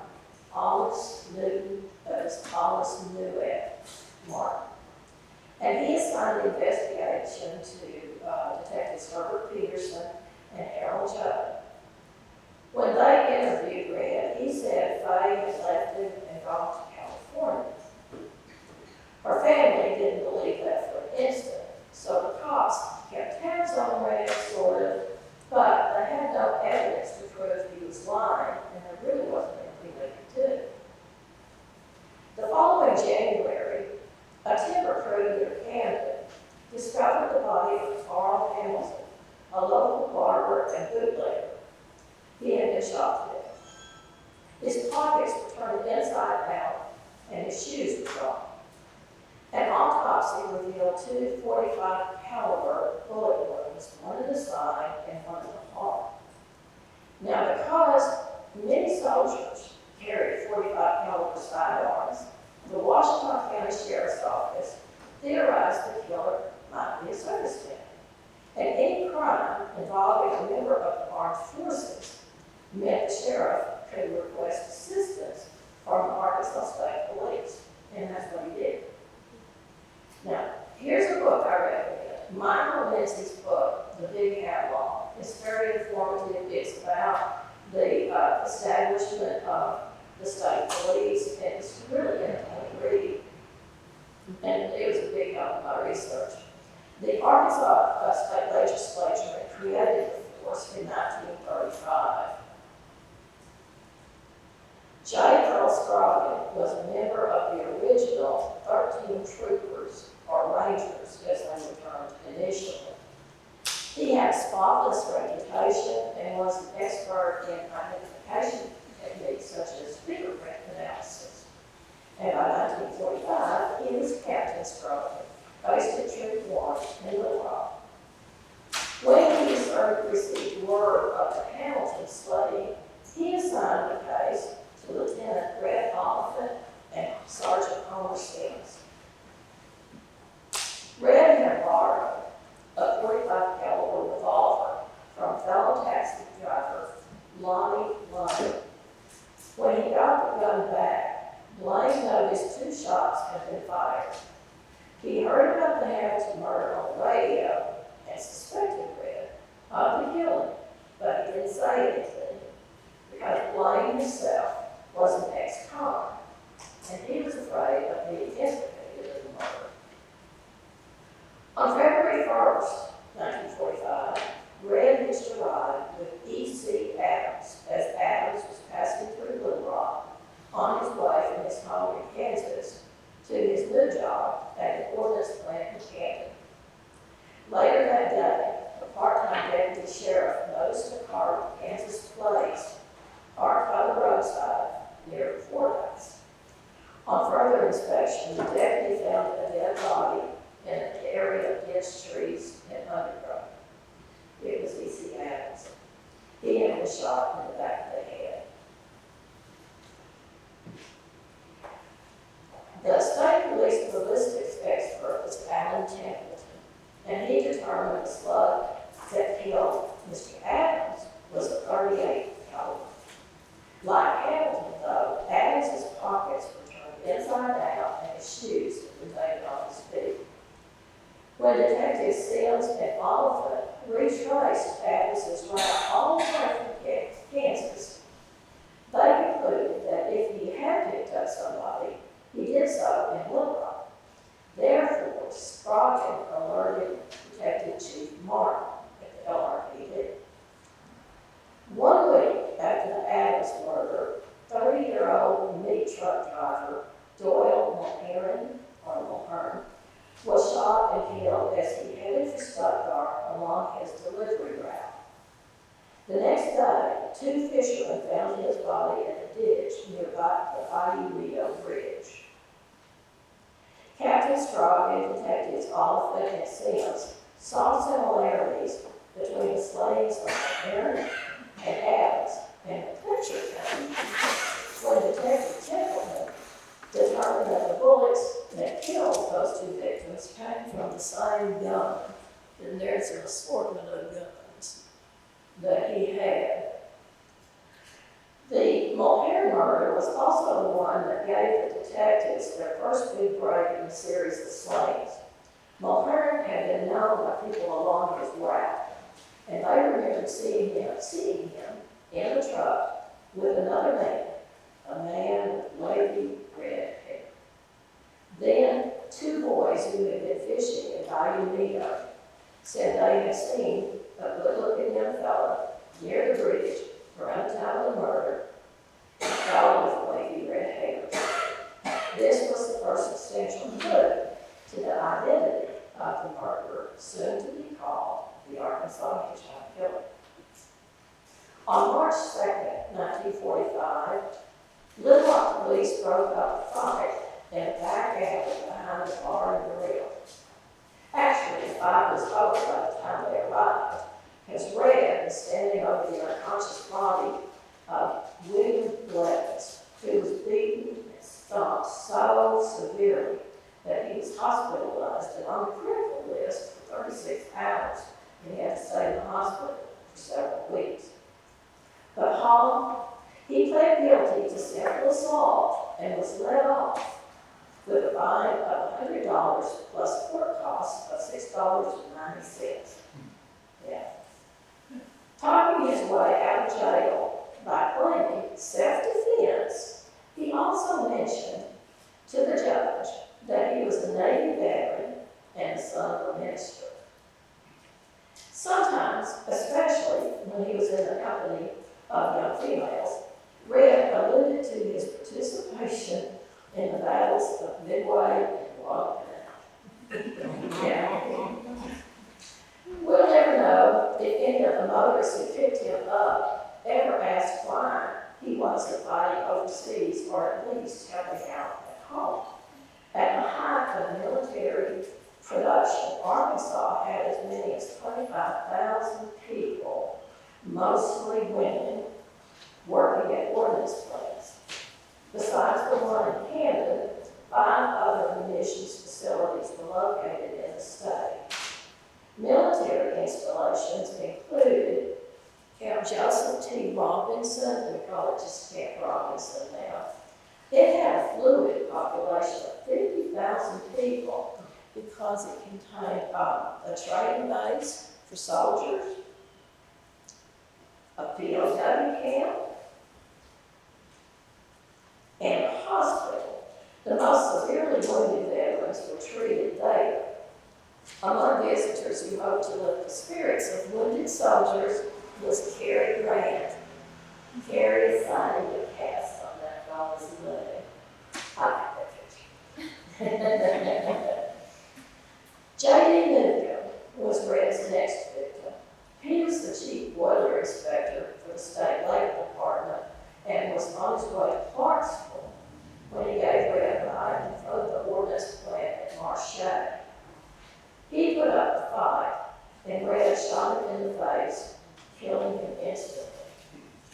The following day, a Cleveland County farm couple, Lois and Elmer Williams, found Newcomb's charred body inside a partially burned car in a glade about 200 yards from their home.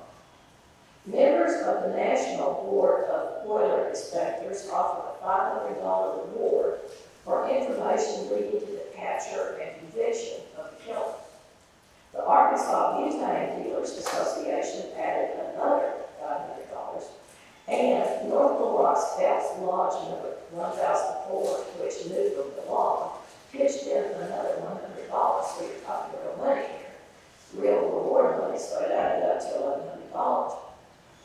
6 days later, and the reward held. Because 6 days later, a woman who was related to that taxi driver, Lonnie Blake, called Captain Scroggin and tipped him off about the borrowed gun and Hamilton murder. This led the cops directly to Hall. Immediately after sending Sims and Oliphant to bring Blake in for questioning, Scroggin gave Chief Martin, or called Chief Martin, and relayed the news of the name of Hitchhike. And only then did the 2 lawmen realize that they were trying to find, they were chasing the same man. As Martin put it, we may have just solved the Faye Hall disappearance and the Hitchhike killings in one fell swoop. Now, in a testament to how well the LRPD and the state police worked together and respected each other, Scroggin offered Martin the honor of arresting Hall.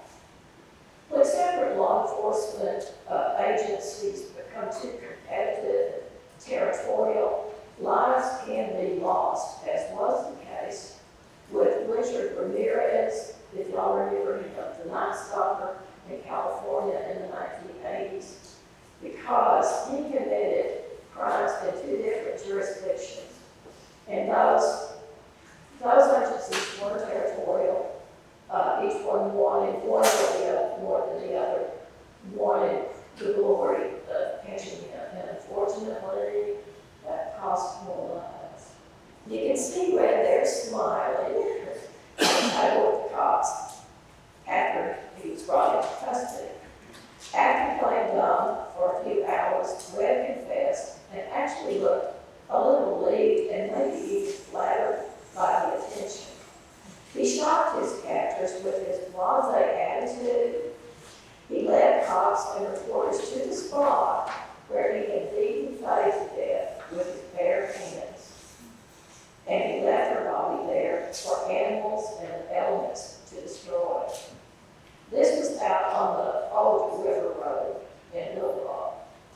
this is a picture of Ware. Fayetteville's tattered dress. It's just, there's not much left to it. But that is Red, still in his little campy cap and outfit. He's handcuffed on the left here to Herbert Peterson. In this photo, you see prosecuting attorney Sam Robinson holding Faye's skull on the right side here. That's Faye's skull. And also, you might notice that lady in a white hat toward the back, sort of on the right-hand side. That's Agnes Watson. I wanted to know more about her, but I couldn't find anything. She was a reporter for the Arkansas Democrat, and the Democrat didn't cover this as well as the Gazette, and that's because of Joe Murchison again. But I couldn't find anything about Agnes Watson. I just thought it was interesting because that was not a profession that women had gotten into yet. So she was interesting, but unfortunately I couldn't find anything on her. Over the next days, Red took his entourage of lawmen on a tour of the crime scenes. Here, Red smiles for the camera at the grill scene where he had torched Mr. Newcomb's car with Newcomb's body still inside it. I hope you see, Red is the one in the center there, the only one smiling, never lost that smile. He was really, I'd say, proud of himself. On one of their trips, Red stunned everyone by claiming a body count much higher than they had suspected. Closer to 24 victims, he said, scattered across the United States. When word got out about this, the LRPD and state police got calls about unsolved murders from Oklahoma, Kansas, California, Arizona, New Mexico, Texas, and even New York State. And that seemed to be a regular route for him. I always thought it did. He would go to Oklahoma, Kansas, back to California, and then back up to Texas and back home again. Red didn't remember any of his victims' names. He said there were so many he couldn't remember. So, but many of the investigators were convinced that Red did commit these murders, even though they couldn't physically connect the two. Among them were Dr. Merrill Lambert and Corporal Charles Nipper. This is Corporal Nipper. And they were picked up, he picked them up in Kansas, I think it was. Dr. Lambert kind of had a habit of picking up hitchhikers. So he picked up Corporal Nipper first, and then Red, and Red would been in the back seat of the car and killed him. Also, James Owen in Seminole, Oklahoma, is considered one of Red's victims, mainly because the police chief there, Jake Sims, he knew Red, and he had seen him along at that time. And he said he was going to do this. But again, and that happened in 1940 or at Christmas time. But again, no physical evidence. Although in that case, we think that Red had hopped a freight because Mr. Owen had parked near the railroad track, and he was killed by several crude blows to the head with a pipe, but the pipe was so grooved you couldn't even think of himself. There are also two married couples in New Mexico who may have been victims, and the ones that I think really fit Red. 4 similarly styled murders, hitchhike-related murders, in Miami, Oklahoma. Just right along his route, sounds just like it.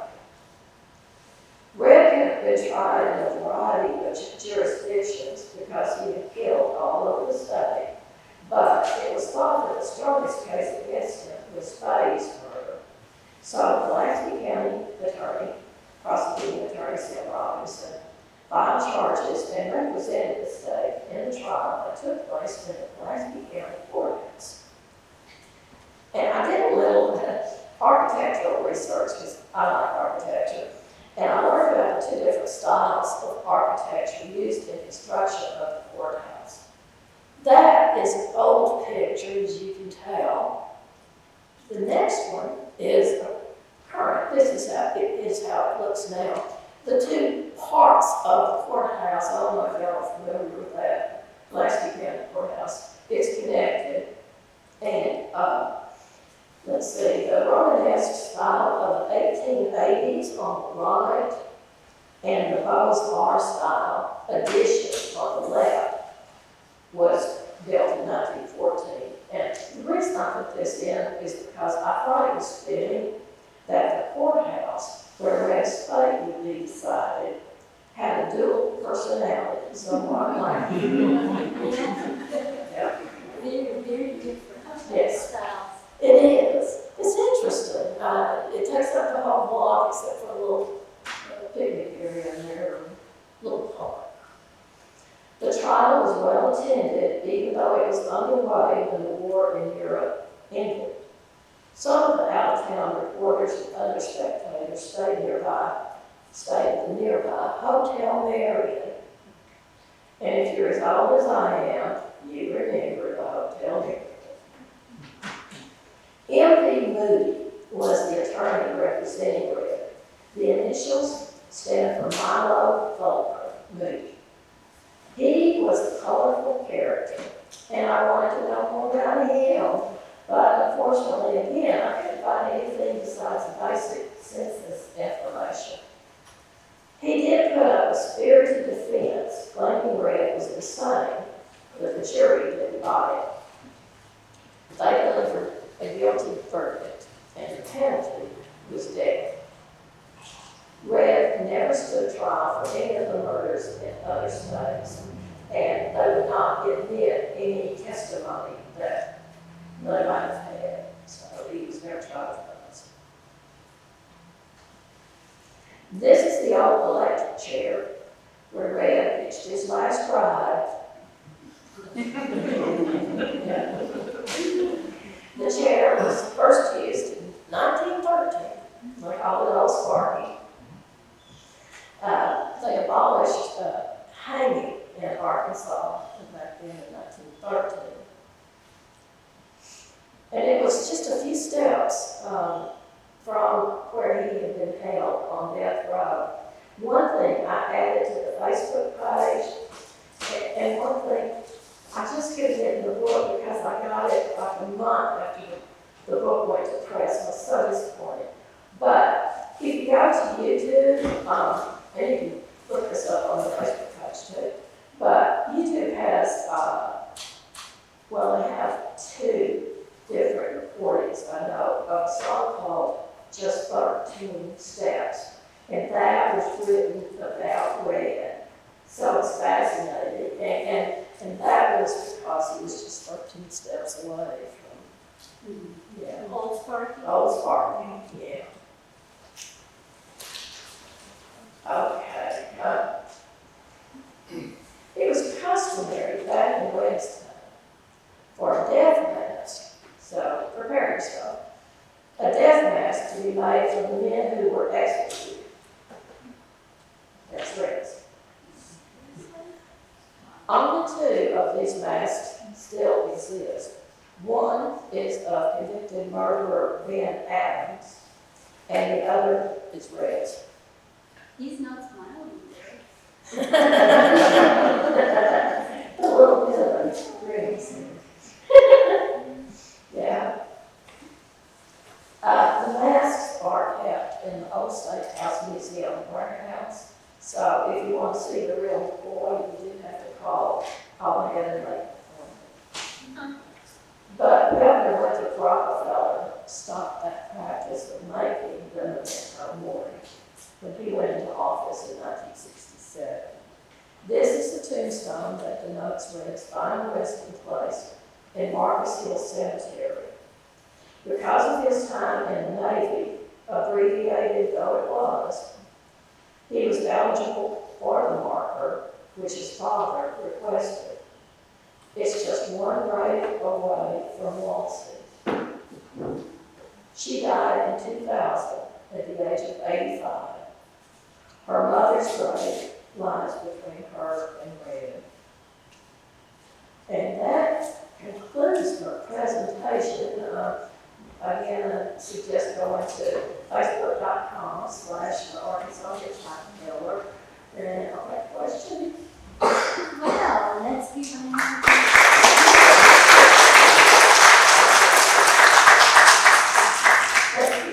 And I'm sure you have some questions. If you need a microphone, even though it's not very good, you can have it. The acoustics are good in here. Yeah, the acoustics is great. Surely you have a couple of questions.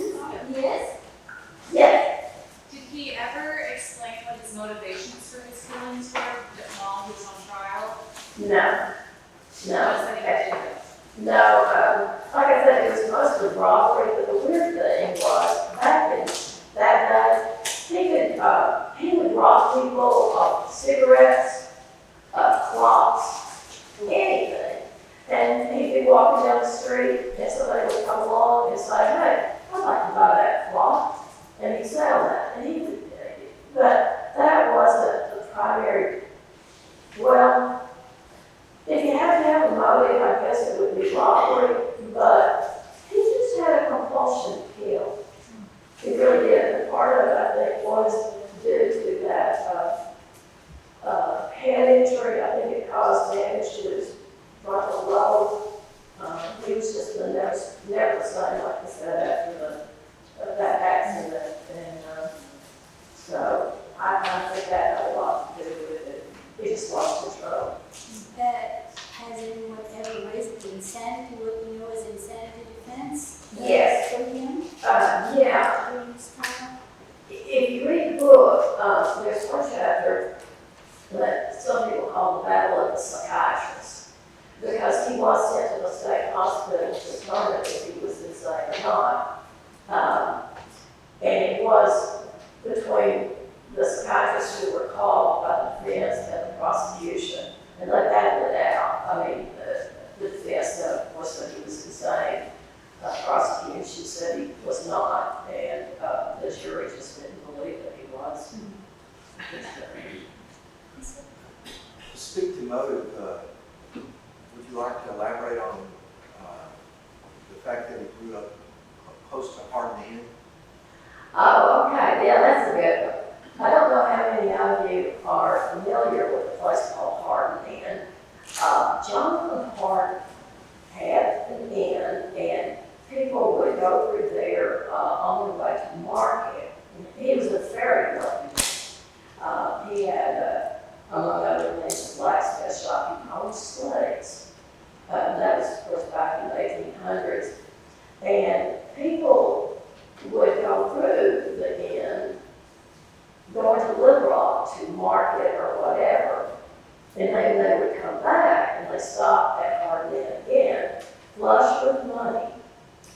And then some people would say that those people were never seen again. And there was a ditch back behind Hardin Inn, and they call it the Hated Ditch, because the story goes that heads, there were heads in the Hardin, in a ditch, empty ditch. So I read in a book that one time, after a man disappeared there, his brother, I believe, was the first one that came looking for him, and he tied his horse up to a tree a little ways from the Hardin Inn, and he was never heard from again. One of his own brothers? Mm-hmm, mm-hmm.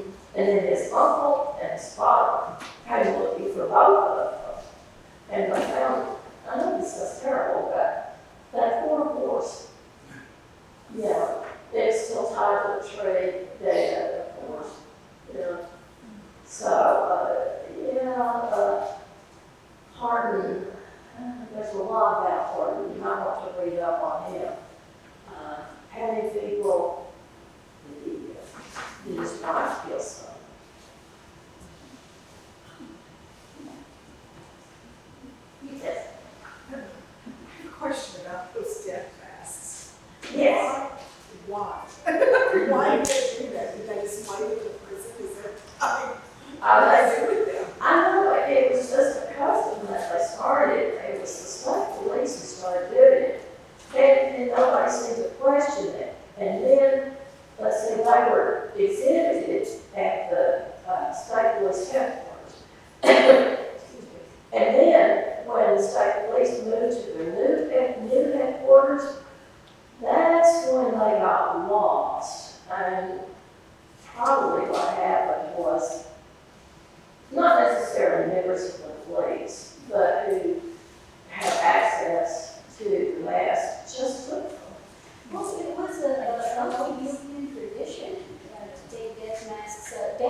masks, the tutors have death masks. So it was customary for the tourist school as well. I don't know if they did that for everybody. I doubt it. It may have transferred over from you. Yeah. I just wondered if it was a deterrent. You know, it's possible, way back when those death masks, because there was no such thing as photography. Yeah. Way back, the families were in a keepsake, and they would, I'm not talking about criminals, I'm just talking about death masks, and they would have a mask made in remembrance of a family member, because, you know, photography didn't come around until Mary Queen of Scots has 3 death masks vying for authenticity. Which one is her real death mask? And that was back in the 1500s. Mary Stuart, Queen of Scots, the notorious slanderer, the Queen of Scotland. Well, she was executed by Elizabeth I again. Yes, sir? One death mask that we have in the collection of the State Archives is that of former Governor Henry Rector. I will say that he was scarier in the investment than he did in real life. My feeling is though he was more cooperative in a death mask. Someone tried to stick his face in the plaster. Yeah. But it was very, very common for public figures to have their last likeness preserved. Abraham Lincoln. Yeah, if you Google death masks of famous people, you'll find a lot of examples. That was a thing. Just as, well, to me it seemed weird, and to us it defies our imagination, but like when the photographer first appeared, they would line up their dead and take pictures of them as if they were living, just to remember them. And it's morbid by our standards, but those do exist. It's clearly a dead person, and they mortify us today, but they want to remember their departed dear ones. For photography, it's not uncommon for family portraits to have pictures of dead infants or dead children inserted. If you go down to our office in Little Rock, we have a portrait of Governor, then Senator, then U.S. Attorney General Augustus Garland and his wife, and there's sort of louvered over space in there. And apparently that was the image of a child was inserted there. If you have no space, not everyone had money to have their portrait, painted. So photography comes along. It was very rudimentary, but gradually improved, and then that was the quickest and cheapest way now to have a likeness of a family member. And so they're dead, you take a picture of them because that's the only thing that you are left with to remember them. So, once he confessed and didn't confess to these out-of-state murders, was there a lot of national attention at that time? Not a whole lot because of the war. Yeah. But the law enforcement agencies, they were very interested. Some came to Arkansas to talk to him in person, some just called. There were a lot of possibilities. One time, when he came back from a trip that took him through Texas, he was driving a red car, and the back seat was full of Bibles. And he said that he was working for a Bible company, a Bible sales company. I don't think so. I don't think so. I would like to say about Wall Street. Wall Street did remarry, and I always thought of Wall Street as, I guess I looked at the cops as heroes, and Joe Burgess was this great reporter and photographer. But Walsey, to me, was the most sad. It was the most pitiful, saddest, I think, because I could just almost hear her voice when I write about her. It would have been soft. She was, and when I met, she was impressed by all of the stories Red had to tell her about all these different places he had been, because she'd never been anywhere. But yeah, even after they divorced, she did marry again. But I think she was married twice. But she chose to be married, to be buried there with as close as she could be to Red, when Red's parents are not. His parents are not buried in that cemetery. So I just always thought of Walsey as one of a sad character in that. Yeah. I know you said that he had the head injury. Do they know anything about what happened to him? Because you said his father was abusive. I didn't know if it was connected to that or if it's some kind of just oddball thing. Good question. Because there were some people who thought maybe his father had hit him once too often, once too hard. But they said the official story was that it was a farming accident. He was helping them move something, and they had poles on bales of hay, I guess it was. And one of the poles fell off and hit him in the head. But that is a good question, and one we may never really know the true answer to. So I'm guessing that's no more questions? I just have one. Where does the Hardin end? Where did you say? Okay, I'm gonna let the Hardin expert there. You go up, okay, it's in Barton County, and you go up toward, It's only about 2 Wright. miles from Happy Valley. Yeah, it's close. It's very close. Very close to what? Well, it's kind of close to, Where it all grew up. yeah, Happy Valley. It's in the neighborhood.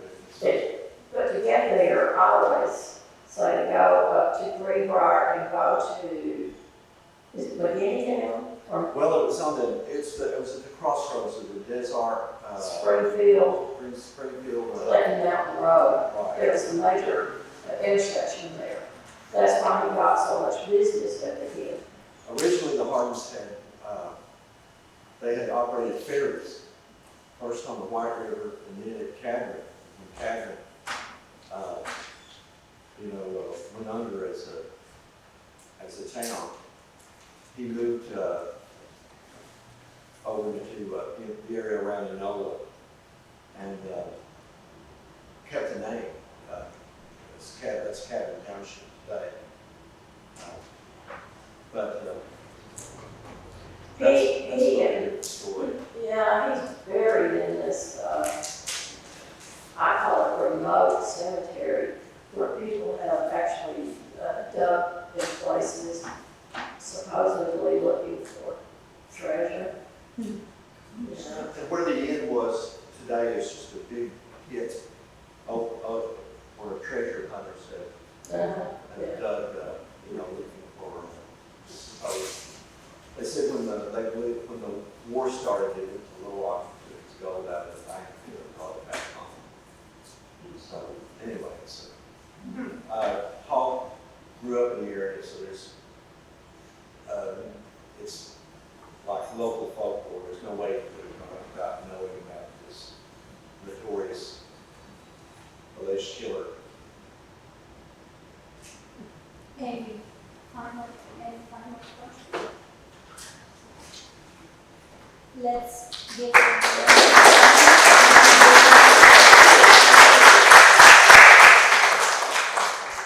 Okay, a last presentation. Thank you for still being here. Let's give our attention to Eric, right? And the introduction is, I almost usurped you. Took away this issue. Is this mine? Yeah, that's Don't worry, I'll keep this brief. Eric Wright is an award-winning journalist and historian from Gould, who's going to tell us a strange story of Mr. James Trammell after he disappeared in 1911.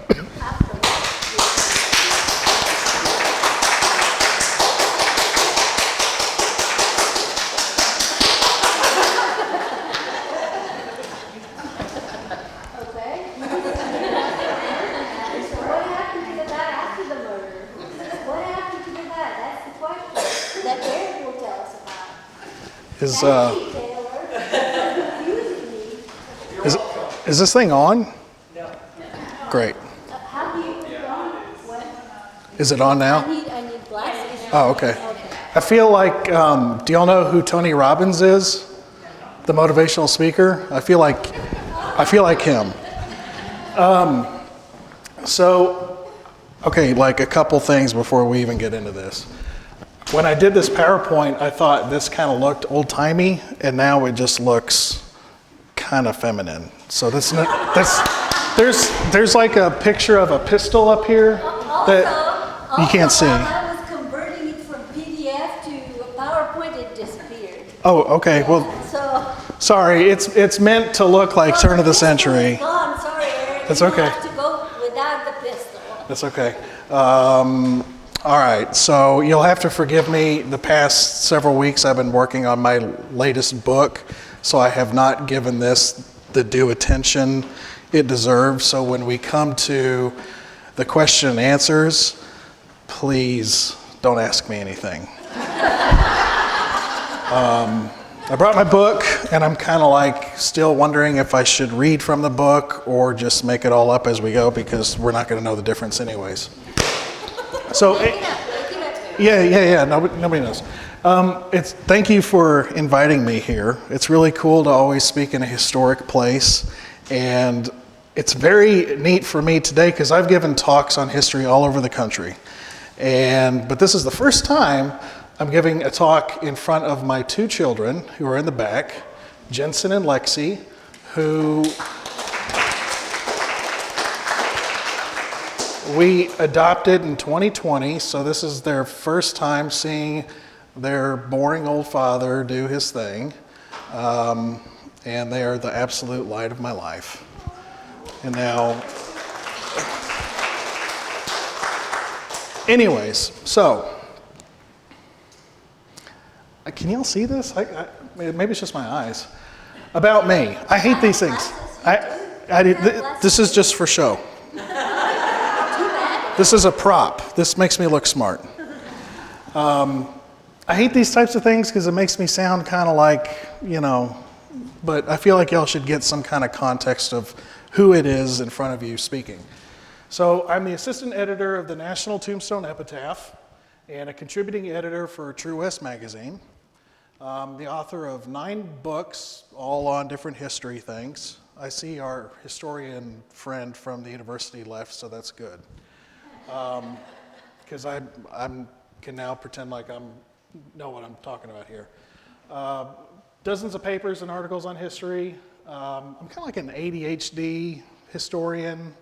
I'll find one thing and then I'll find another thing, and they're just completely not related, and I just go all over the place. I've talked in all different places: Arizona, Wyoming, Missouri, Arkansas, obviously, and been on different podcasts, awards, different publications I've been in, whatever. We're not here about that. Basically, I know what I'm talking about, okay? Okay, so in 1893, Frederick Jackson Turner, with his frontier thesis, said at the World's Fair in Chicago that the idea of manifest destiny was this exceptional idea that the closing of the frontier was destined to happen, that European civilization was out, American civilization was in, and the idea of Violence, frontier violence was kind of necessary for creating the character of American identity. There's a lot wrong with Turner's thesis, but it kind of helped propel the idea that we still cling to today of the frontier myth, and that is frontier violence. So, cowboys and Indians, white hats versus black hats, okay? That's not how it really was, but that's how people think it was. So, Paragould, Greene County, best town in northeast Arkansas, because that's where we live. The frontier did not come to Greene County until fairly late, when other places in the country were settled or conquered. Greene County was pretty late. It was founded in 1883. Incorporated, the town of Paragould was incorporated on March 21st, 1883, and it had a lot of problems from the beginning. Okay, so it was a boom town, like so many other towns in America. It was a timber town, made wood for barrels, it made wood for the railroad, and eventually, like with any boom town, that boom fizzles. So by 1897, okay, the corruption in Paragould had gotten so bad that nearly all the city leaders were arrested for their involvement in illegal saloon and gambling dens. Now we're talking the mayor, chief of police, aldermen, everybody. And I'm sorry this is fuzzy, but this is Pruitt Street in downtown Paragould. If you're familiar with that, it's still a main thoroughfare, but it doesn't look like this anymore. It's now filled with boutiques and restaurants, but this is the happening place in Paragould at the time. So there was he may still be there, I don't know. In 1985, Professor Kenneth Moore's startup of William Baptist College kind of summarized this perfectly. He said, in 1885, Paragould was a new town, a boom town. It was the child of the railroads, which had established a junction on the eastern slope of Crowley's Ridge near the center of Greene County. People eagerly moved to the new town from surrounding cities and states. They were anxious for the economic opportunity of the thriving railroad community. Farm boys, tired of following plows, came to work in the mills and shops. Muddy streets were jammed with wagons, horses, and pedestrians. The 1880s were rough, exciting years for the environs of Paragould. It was a hopeful era, a time of new beginnings for many people.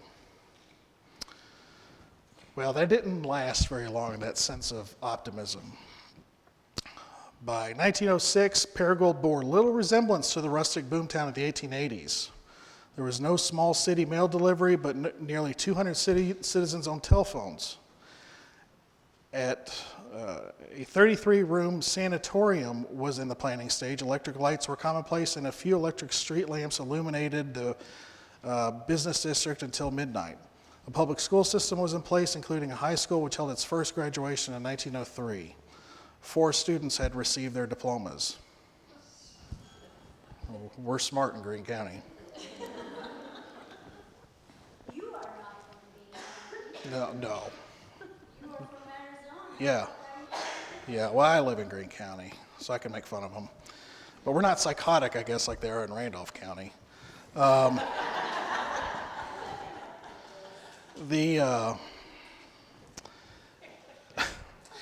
made me lose my train of thought. So, like I said, by 1897, the city leaders were just corrupt. I mean, they're just running the show here. And this is where our guy James Trammell starts to come in. A little bit after this, so I want to just kind of paint a contextual picture for you here. By 1920, the boom in Paragould had ended. Okay, the great white migration north to places like Michigan, okay, just took so many of these people out of Paragould And a lot of people in northeast Arkansas still have a lot of family up in places like Michigan because of that migration north where jobs were being created. So we get to James Trammell. James Trammell was, and I guess is, a relatively unimportant person.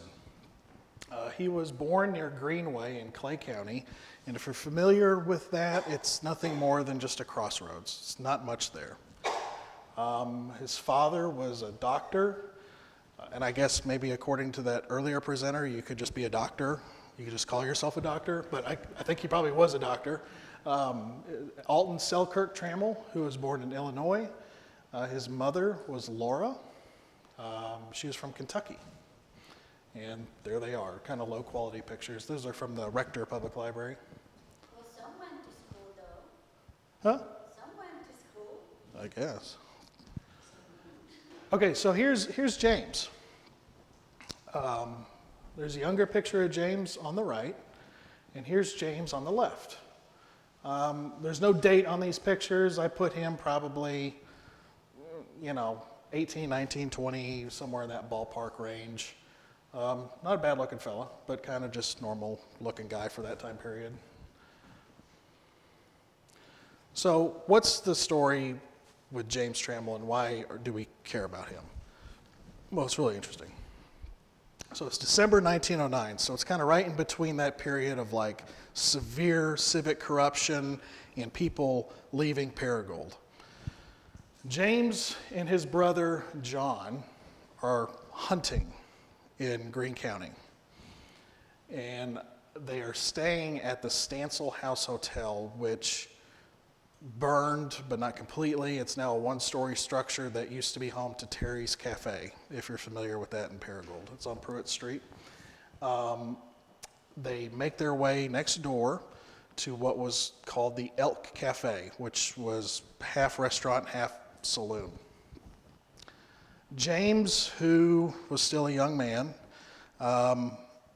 has a gun with him, a pistol, and some flyers for some reason about a saloon that he owned or managed, it's unclear which, about a bar in Memphis. So he's walking around the saloon while his brother's doing who knows what, and he's passing out these flyers to people saying, hey, come check out my bar in Memphis. And a brakeman for the Iron Mountain Railroad named Charles Gregg says something. We don't know what. Because like earlier when I said the jail in Paragould sucked, record keeping in Greene County also was not great. So we don't know what Charles Gregg said when James handed him this flyer. It was something that James Trammell took offense to. So it could have been like, hey man, your flyer looks stupid, or hey man, your bar sounds like it's dumb. Doesn't matter. James gets in the face of Charles, pulls out his pistol, and shoots him in the head. Charles drops to the ground. James, I guess like most normal people, unless you're from Randolph County, panics and runs out the back window. Okay? And he is not seen again for quite some time. The law enforcement in Paragould made a quick reaction of this, but then kind of dropped it. So it's believed that James, when he ran out the back of the Elk Cafe, went into the kind of swampy bottoms of what is now the east side of Paragould, and eventually made his way up the tracks to Jonesboro to a place called Frisco Crossing, which is near Nettleton Avenue. Now it's where the railroad tracks make like a T shape. And he just disappears. And the police kind of just are like, well, whatever. So this is 1909. 1910 goes by. A good part of 1911 goes by. Okay, so here's Pruitt Street again. And about there is where the Elk Cafe is, but that's the window that he would have jumped out of. We'll get back to this gentleman later. So 1911 goes by. or 1910 goes by, I'm sorry, now we're in May 1911. There's a motorman for San Francisco's rail cars named Arthur Hoyle. He's got a girlfriend, don't know why. She gets in touch with two hardened San Francisco police detectives named Arthur McQuaid and Thomas Murphy. Now, these guys are veterans of the Chinatown Tong Wars. These guys are real deal cops. Arthur Hoyle is James Trammell. James must have done something to irritate his girlfriend enough to where she gave him up to the police. So they surveil James, get on the streetcar with him, and arrest him. And he quickly admits, he's like, yep, I'm James Trammell. Sorry, you caught me. That's his mugshot from San Francisco Police Department. And when they capture him, he gives a lengthy interview to the San Francisco Call, admitting, he's not denying anything. And I'm going to read you that little bit here. It says, J.A. Trammell, the man who confessed Monday to the accidental killing of a man named Greg, so they got that wrong, it's Greg, in Paragould, Arkansas, 16 months ago, was in a pitiful state of physical and mental collapse in his cell in the Central Police Station last night. After months of wandering from place to place with his wife in a state of suspense and anxiety, uncertain as he claims of the nature of his crime, his capture here on Monday night has completely unnerved him. In a voice scarcely above a whisper, he tells of his crime and escape. Of his wife, now they say wife, there's no evidence that she was his wife. It's probably at best a live-in girlfriend. Of his wife, he speaks with reluctance, and when asked the details of his residence through various parts of the Northwest, he puffed nervously on his pipe and answered with the reply, I have forgotten it all. My wife and I never talked of the accident. We knew nothing about it, and we did not discuss it. I went back for her to my home in Memphis and told her what I had done. She knew all from the first, and we had nothing more to say. When I jumped out of the saloon window in Paragould and ran into the forest, I did not know I had killed Greg. I saw the papers for a few days, but they claimed he was recovering, and after I had heard nothing except indirect rumors until I was arrested. He went on to say that I was never in hiding, and while I did not suppose that there were ever detectives on my trail, I was ready at any time to go back. I do not know how the police got the idea that I would fight if caught. I had the chance yesterday to get out of town. I knew they were going to take me. The detectives, Murphy and McQuaid, got on my car uptown, and a conductor was put on who told me he was going to relieve me, and the two men got off and took me. I did not have any inclination to run, for I tell you I was going back on Friday anyway. Yeah, right. I don't know how it is coming out back there, but there are 25 men who will testify that I shot Greg down in cold blood. The article went on to call him a haggard little man who was slender, full of despair, and who gave the appearance of somebody who was already convicted. Said his eyes were bloodshot, evasive, his voice was beyond his control, and alternated between a husky whisper and a high protesting voice. He punctured every phrase with a pull at his empty pipe and seemed to shrink from contact at the sound of human voices. I wish I could have gone back before this game out here, said Trammell. I was just here long enough to make friends, and I feel humiliated on their account. While I was constantly tortured by the uncertainty of my position, as any man would be, I did my work and lived a normal life with my friends. I had begun to think that I was no longer in danger and that I might forget it all myself sometime. But there were times again when I suffered, and it was such a short time ago, I had determined to go back, and this then came. I only hope my brother does not come on and I could not see him. I spoke a while ago of my parents. I have none, but he is a father and all the rest to me, meaning his brother. And to have enough humiliation already, I hope he stays away. I wanted to get back and tell the story and square it up for his sake and for the sake of my friends, but this throws such a different light on him.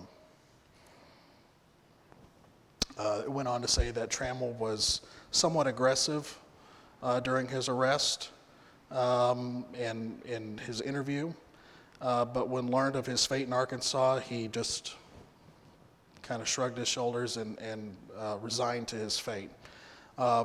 Greene County Sheriff J.D. Lawson was notified of his arrest, traveled to San Francisco, picked up his prisoner, brought him back to Greene County, to the jail that we heard about earlier. He was put on trial for murder. Okay? Now bear in mind, we don't know anything about this Gregg fella. I think through the amount of research I've done, I think he was an orphan out of Cross County. So Trammell's sitting in that jail, and guess what happens? He escapes. So he escapes, and guess what the police do? Nothing. So it is. So he escapes because guess what? The jail in Greene County used to, yep, and the police were incompetent, or they just didn't care. And that was the last anybody ever heard of Trammell, until I came along.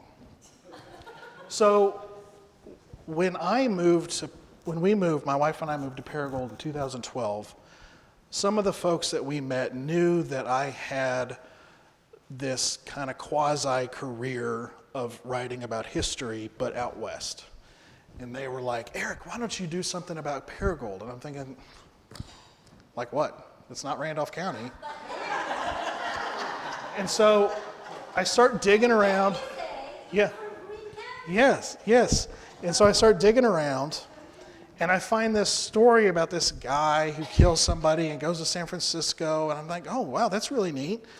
But it had this loose end. Like, what happened to him?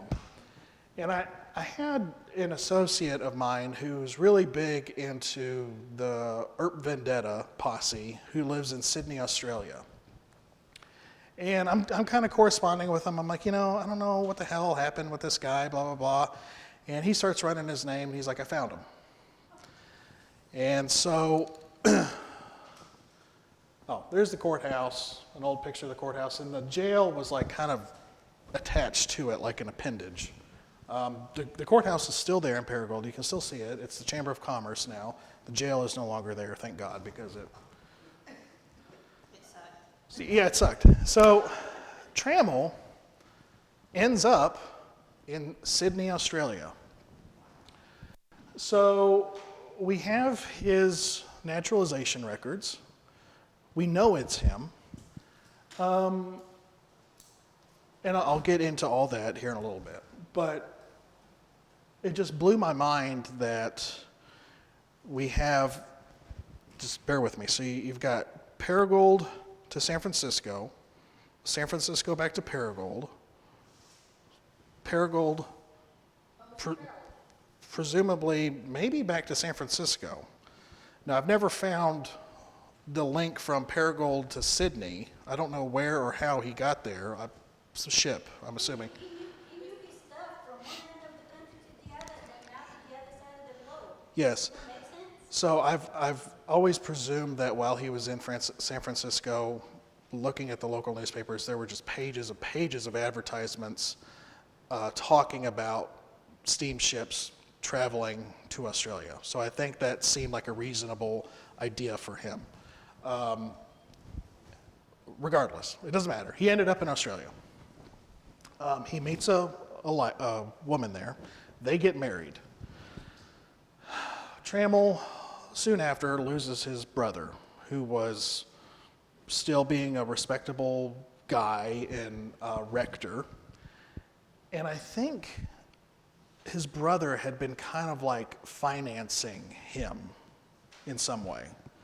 Because as soon as his brother dies, like within a couple months, Trammell, who had found work as like a laundry person for a school in a Sydney suburb called Glebe.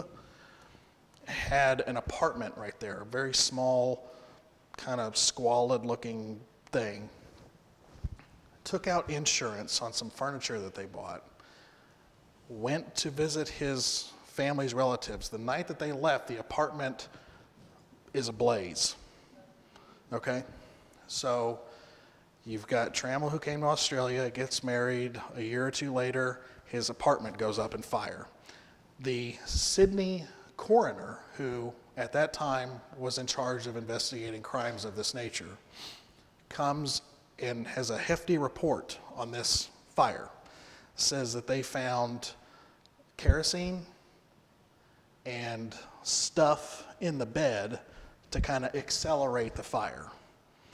They called it ticking. So like something torn up to put in there. And it said something to the effect of, we can't prove that James Trammell did this, but we're going to watch him. Like, it's like they knew, but they didn't know. So James kind of goes on. In 1926, James was with a kind of locally known ruffian guy named Sidney Tomo Thompson. And for those of you that know anything about Australia, they give nicknames to everything and everybody. So his nickname was Tomo because of his last name. And they were at Manly, which is a beachside suburb of Sydney. And his friend, Tomo Thompson, had this love interest with this girl. They get into a fight over the girl, and Sidney Tomo Thompson has his teeth busted out with a padlock. So this is in the, I say suburb, it's more like neighborhoods. This is in Campsie, New South Wales, Australia, at 37 Claremont Avenue. There's James Trammell right there as an older man.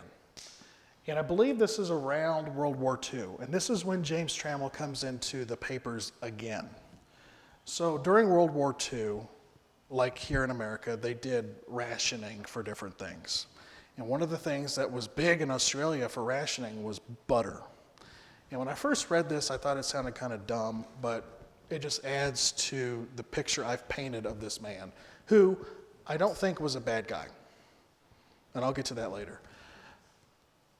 A truck, which they called a lorry, so a lorry of butter was robbed off the highway. They offload all this butter. Trammell becomes a fence for this stolen butter and is caught at a hotel in downtown Sydney selling butter, extra butter, because y'all would have been given coupons for the amount of butter you could have had at any given time during the war. Some lady wanted more butter for some reason. He was the guy to get it to you. So he shows up with butter and gets caught and is arrested. It's a slap on the wrist, but anyways. So if we back up, when I found out he was in Sydney, I was able to deduce that he had family still alive. His grandchildren are still very much alive and thriving in Australia. And I contacted this gentleman right here. His name's Paul Neary. He lives in Newcastle, New South Wales. I emailed Paul and said, hey, I'm a historian, I live in Arkansas, and I ran across your grandfather. Can you tell me about him?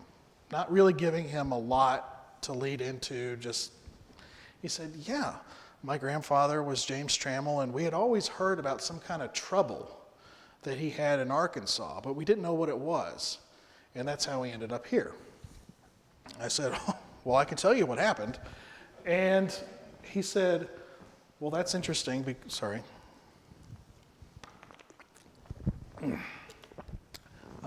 He said, we had never heard that story, and that does not fit with the perception we have, him and his cousins, of our grandfather. I said, I respect that, and I don't mean to make you feel any which way about your grandfather, but this is what I know. And so I was able to fill in a lot of gaps for the family. So again, there's old James. Anyway, so Paul, I interviewed the whole family over the course of years, and Paul actually came out to visit in 2019, and he stayed at our house, and he gave me a different perspective of his grandfather. He said, being in Australia during the war years and all that, James was incredibly popular with the women. So imagine that. You're a Southern, born and bred, kind of gentlemanly type. Everybody else is Australian. And he's different. So he would walk down the street and tip his hat to everyone he saw and say hello or whatever. And the women were just nuts about him. He said he had the biggest, most well-built chicken coop in his backyard there in Sydney. He said he had his refrigerator always stocked full of Cokes. And when the kids would come over, he would make them huge pancakes for breakfast. And he said one thing he remembered hearing about was that when the war was happening and U.S. Navy ships would come into Sydney Harbor, he would always go down to the docks and look for black sailors to invite back home for dinner. And I thought, well, why black sailors?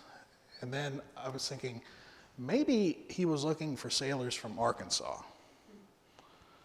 And that's the kind of theory I rested on. Is it wasn't necessarily black sailors, it was just sailors from Arkansas that happened to be of his interest. So he'd bring these sailors back, have dinner with them, cook them dinner, do whatever, and probably talk about home. He said he always had a plug of tobacco in his mouth. So he was basically an Arkansan, an old school Arkansan living in Sydney. So definitely a fish out of water. There's Paul, one of the grandsons, with Trammell's father's grave near Greenway, okay?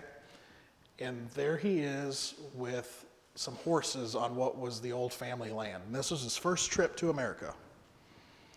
So seeing him be able to come full circle back was a very special experience, not only as his friend, but as a historian that was able to kind of put these pieces together for him. Trammell died in 1966 of natural causes.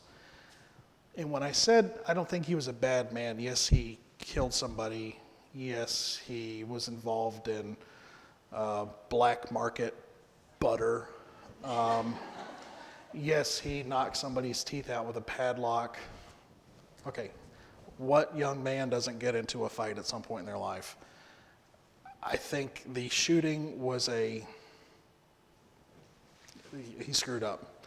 The black market thing, yeah, Randolph County stupidity. The fencing of the butter, I'm convinced, and the arson was him trying to provide for his family when he had no other means to do it. I think he was a man pushed into a corner by circumstances beyond his control. And rightly or wrongly, I don't think he had a bad heart like the gentleman this young lady was talking about. Definitely not a psychopath. I think he just made some wrong choices, but as he grew in years, do you have a question, son? Okay.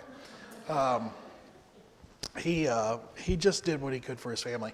And so talking about his family, one of his granddaughters grew up to be a very prominent person in the Australian government. His brother, so his nephew, was ambassador to Brazil and a decorated World War I veteran. These people, it's so fascinating that without that small incident in Paragould, this entire family in Australia would not exist. Okay? Well, and then it was special because, like pancakes, flapjacks, whatever you want to call them, that's not an Australian thing. So it was completely different for them growing up. They had something different. Their grandfather, coming from Arkansas, the way he spoke, all the special little things that we, I guess, take for granted we're normal, but, we're used to it. But it's different. It's different for them. Yeah, Paul said that when he made pancakes, there was some cross-pollination of culture during the American and Australian gold rush, which was happening kind of contemporaneously. But beyond that, like Paul's friends and his cousin's friends didn't know what pancakes were. That wasn't a thing. And so I know that sounds weird to us because you can just go anywhere and get pancakes. But that was something kind of specially reserved for them. But also, James, at least to any of these people, never talked about the event in Paragould. I'm sure it was brought up at some point like, gee, Granddad, why are you American? They could not recall any specific reason of what his excuse was. And so, like so many of our other presenters, there's no letters, there's no diaries, there's no nothing. We just have to construct a picture of James based on what little records we have through newspaper and court, and then the memories of his grandchildren. And I think what we're left with is a man who was put into some terrible circumstances and did what he could to survive. So there is a very poignant and direct link between Northeast Arkansas and Sydney, Australia. And going back to Turner's thesis, that frontier myth, I think that kind of helps Northeast Arkansas with our identification of that's our story, because it links us. It's a story bigger than us, if that makes sense. And I think some relatives didn't even want to talk about it at all, correct? Yeah, some relatives were resistant to the fact that their grandfather was a killer. And, as a historian, that's something that you have to kind of walk a fine line with, because I'm not trying to say, gee whiz, look how bad your grandfather was. I just am saying here's the evidence I have.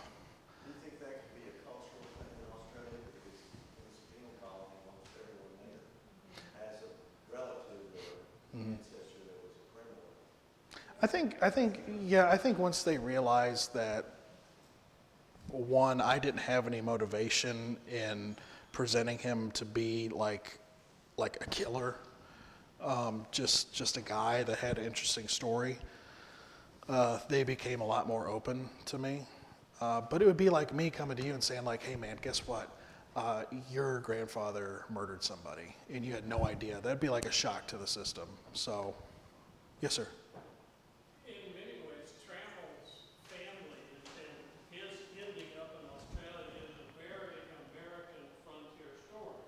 Because as you pointed out, Paragould in the 1880s was, Northeast Arkansas in the 1880s was the frontier. He comes here, he gets in trouble, he keeps moving west. And a lot of American families did that throughout the 18th and 19th centuries. You get in trouble,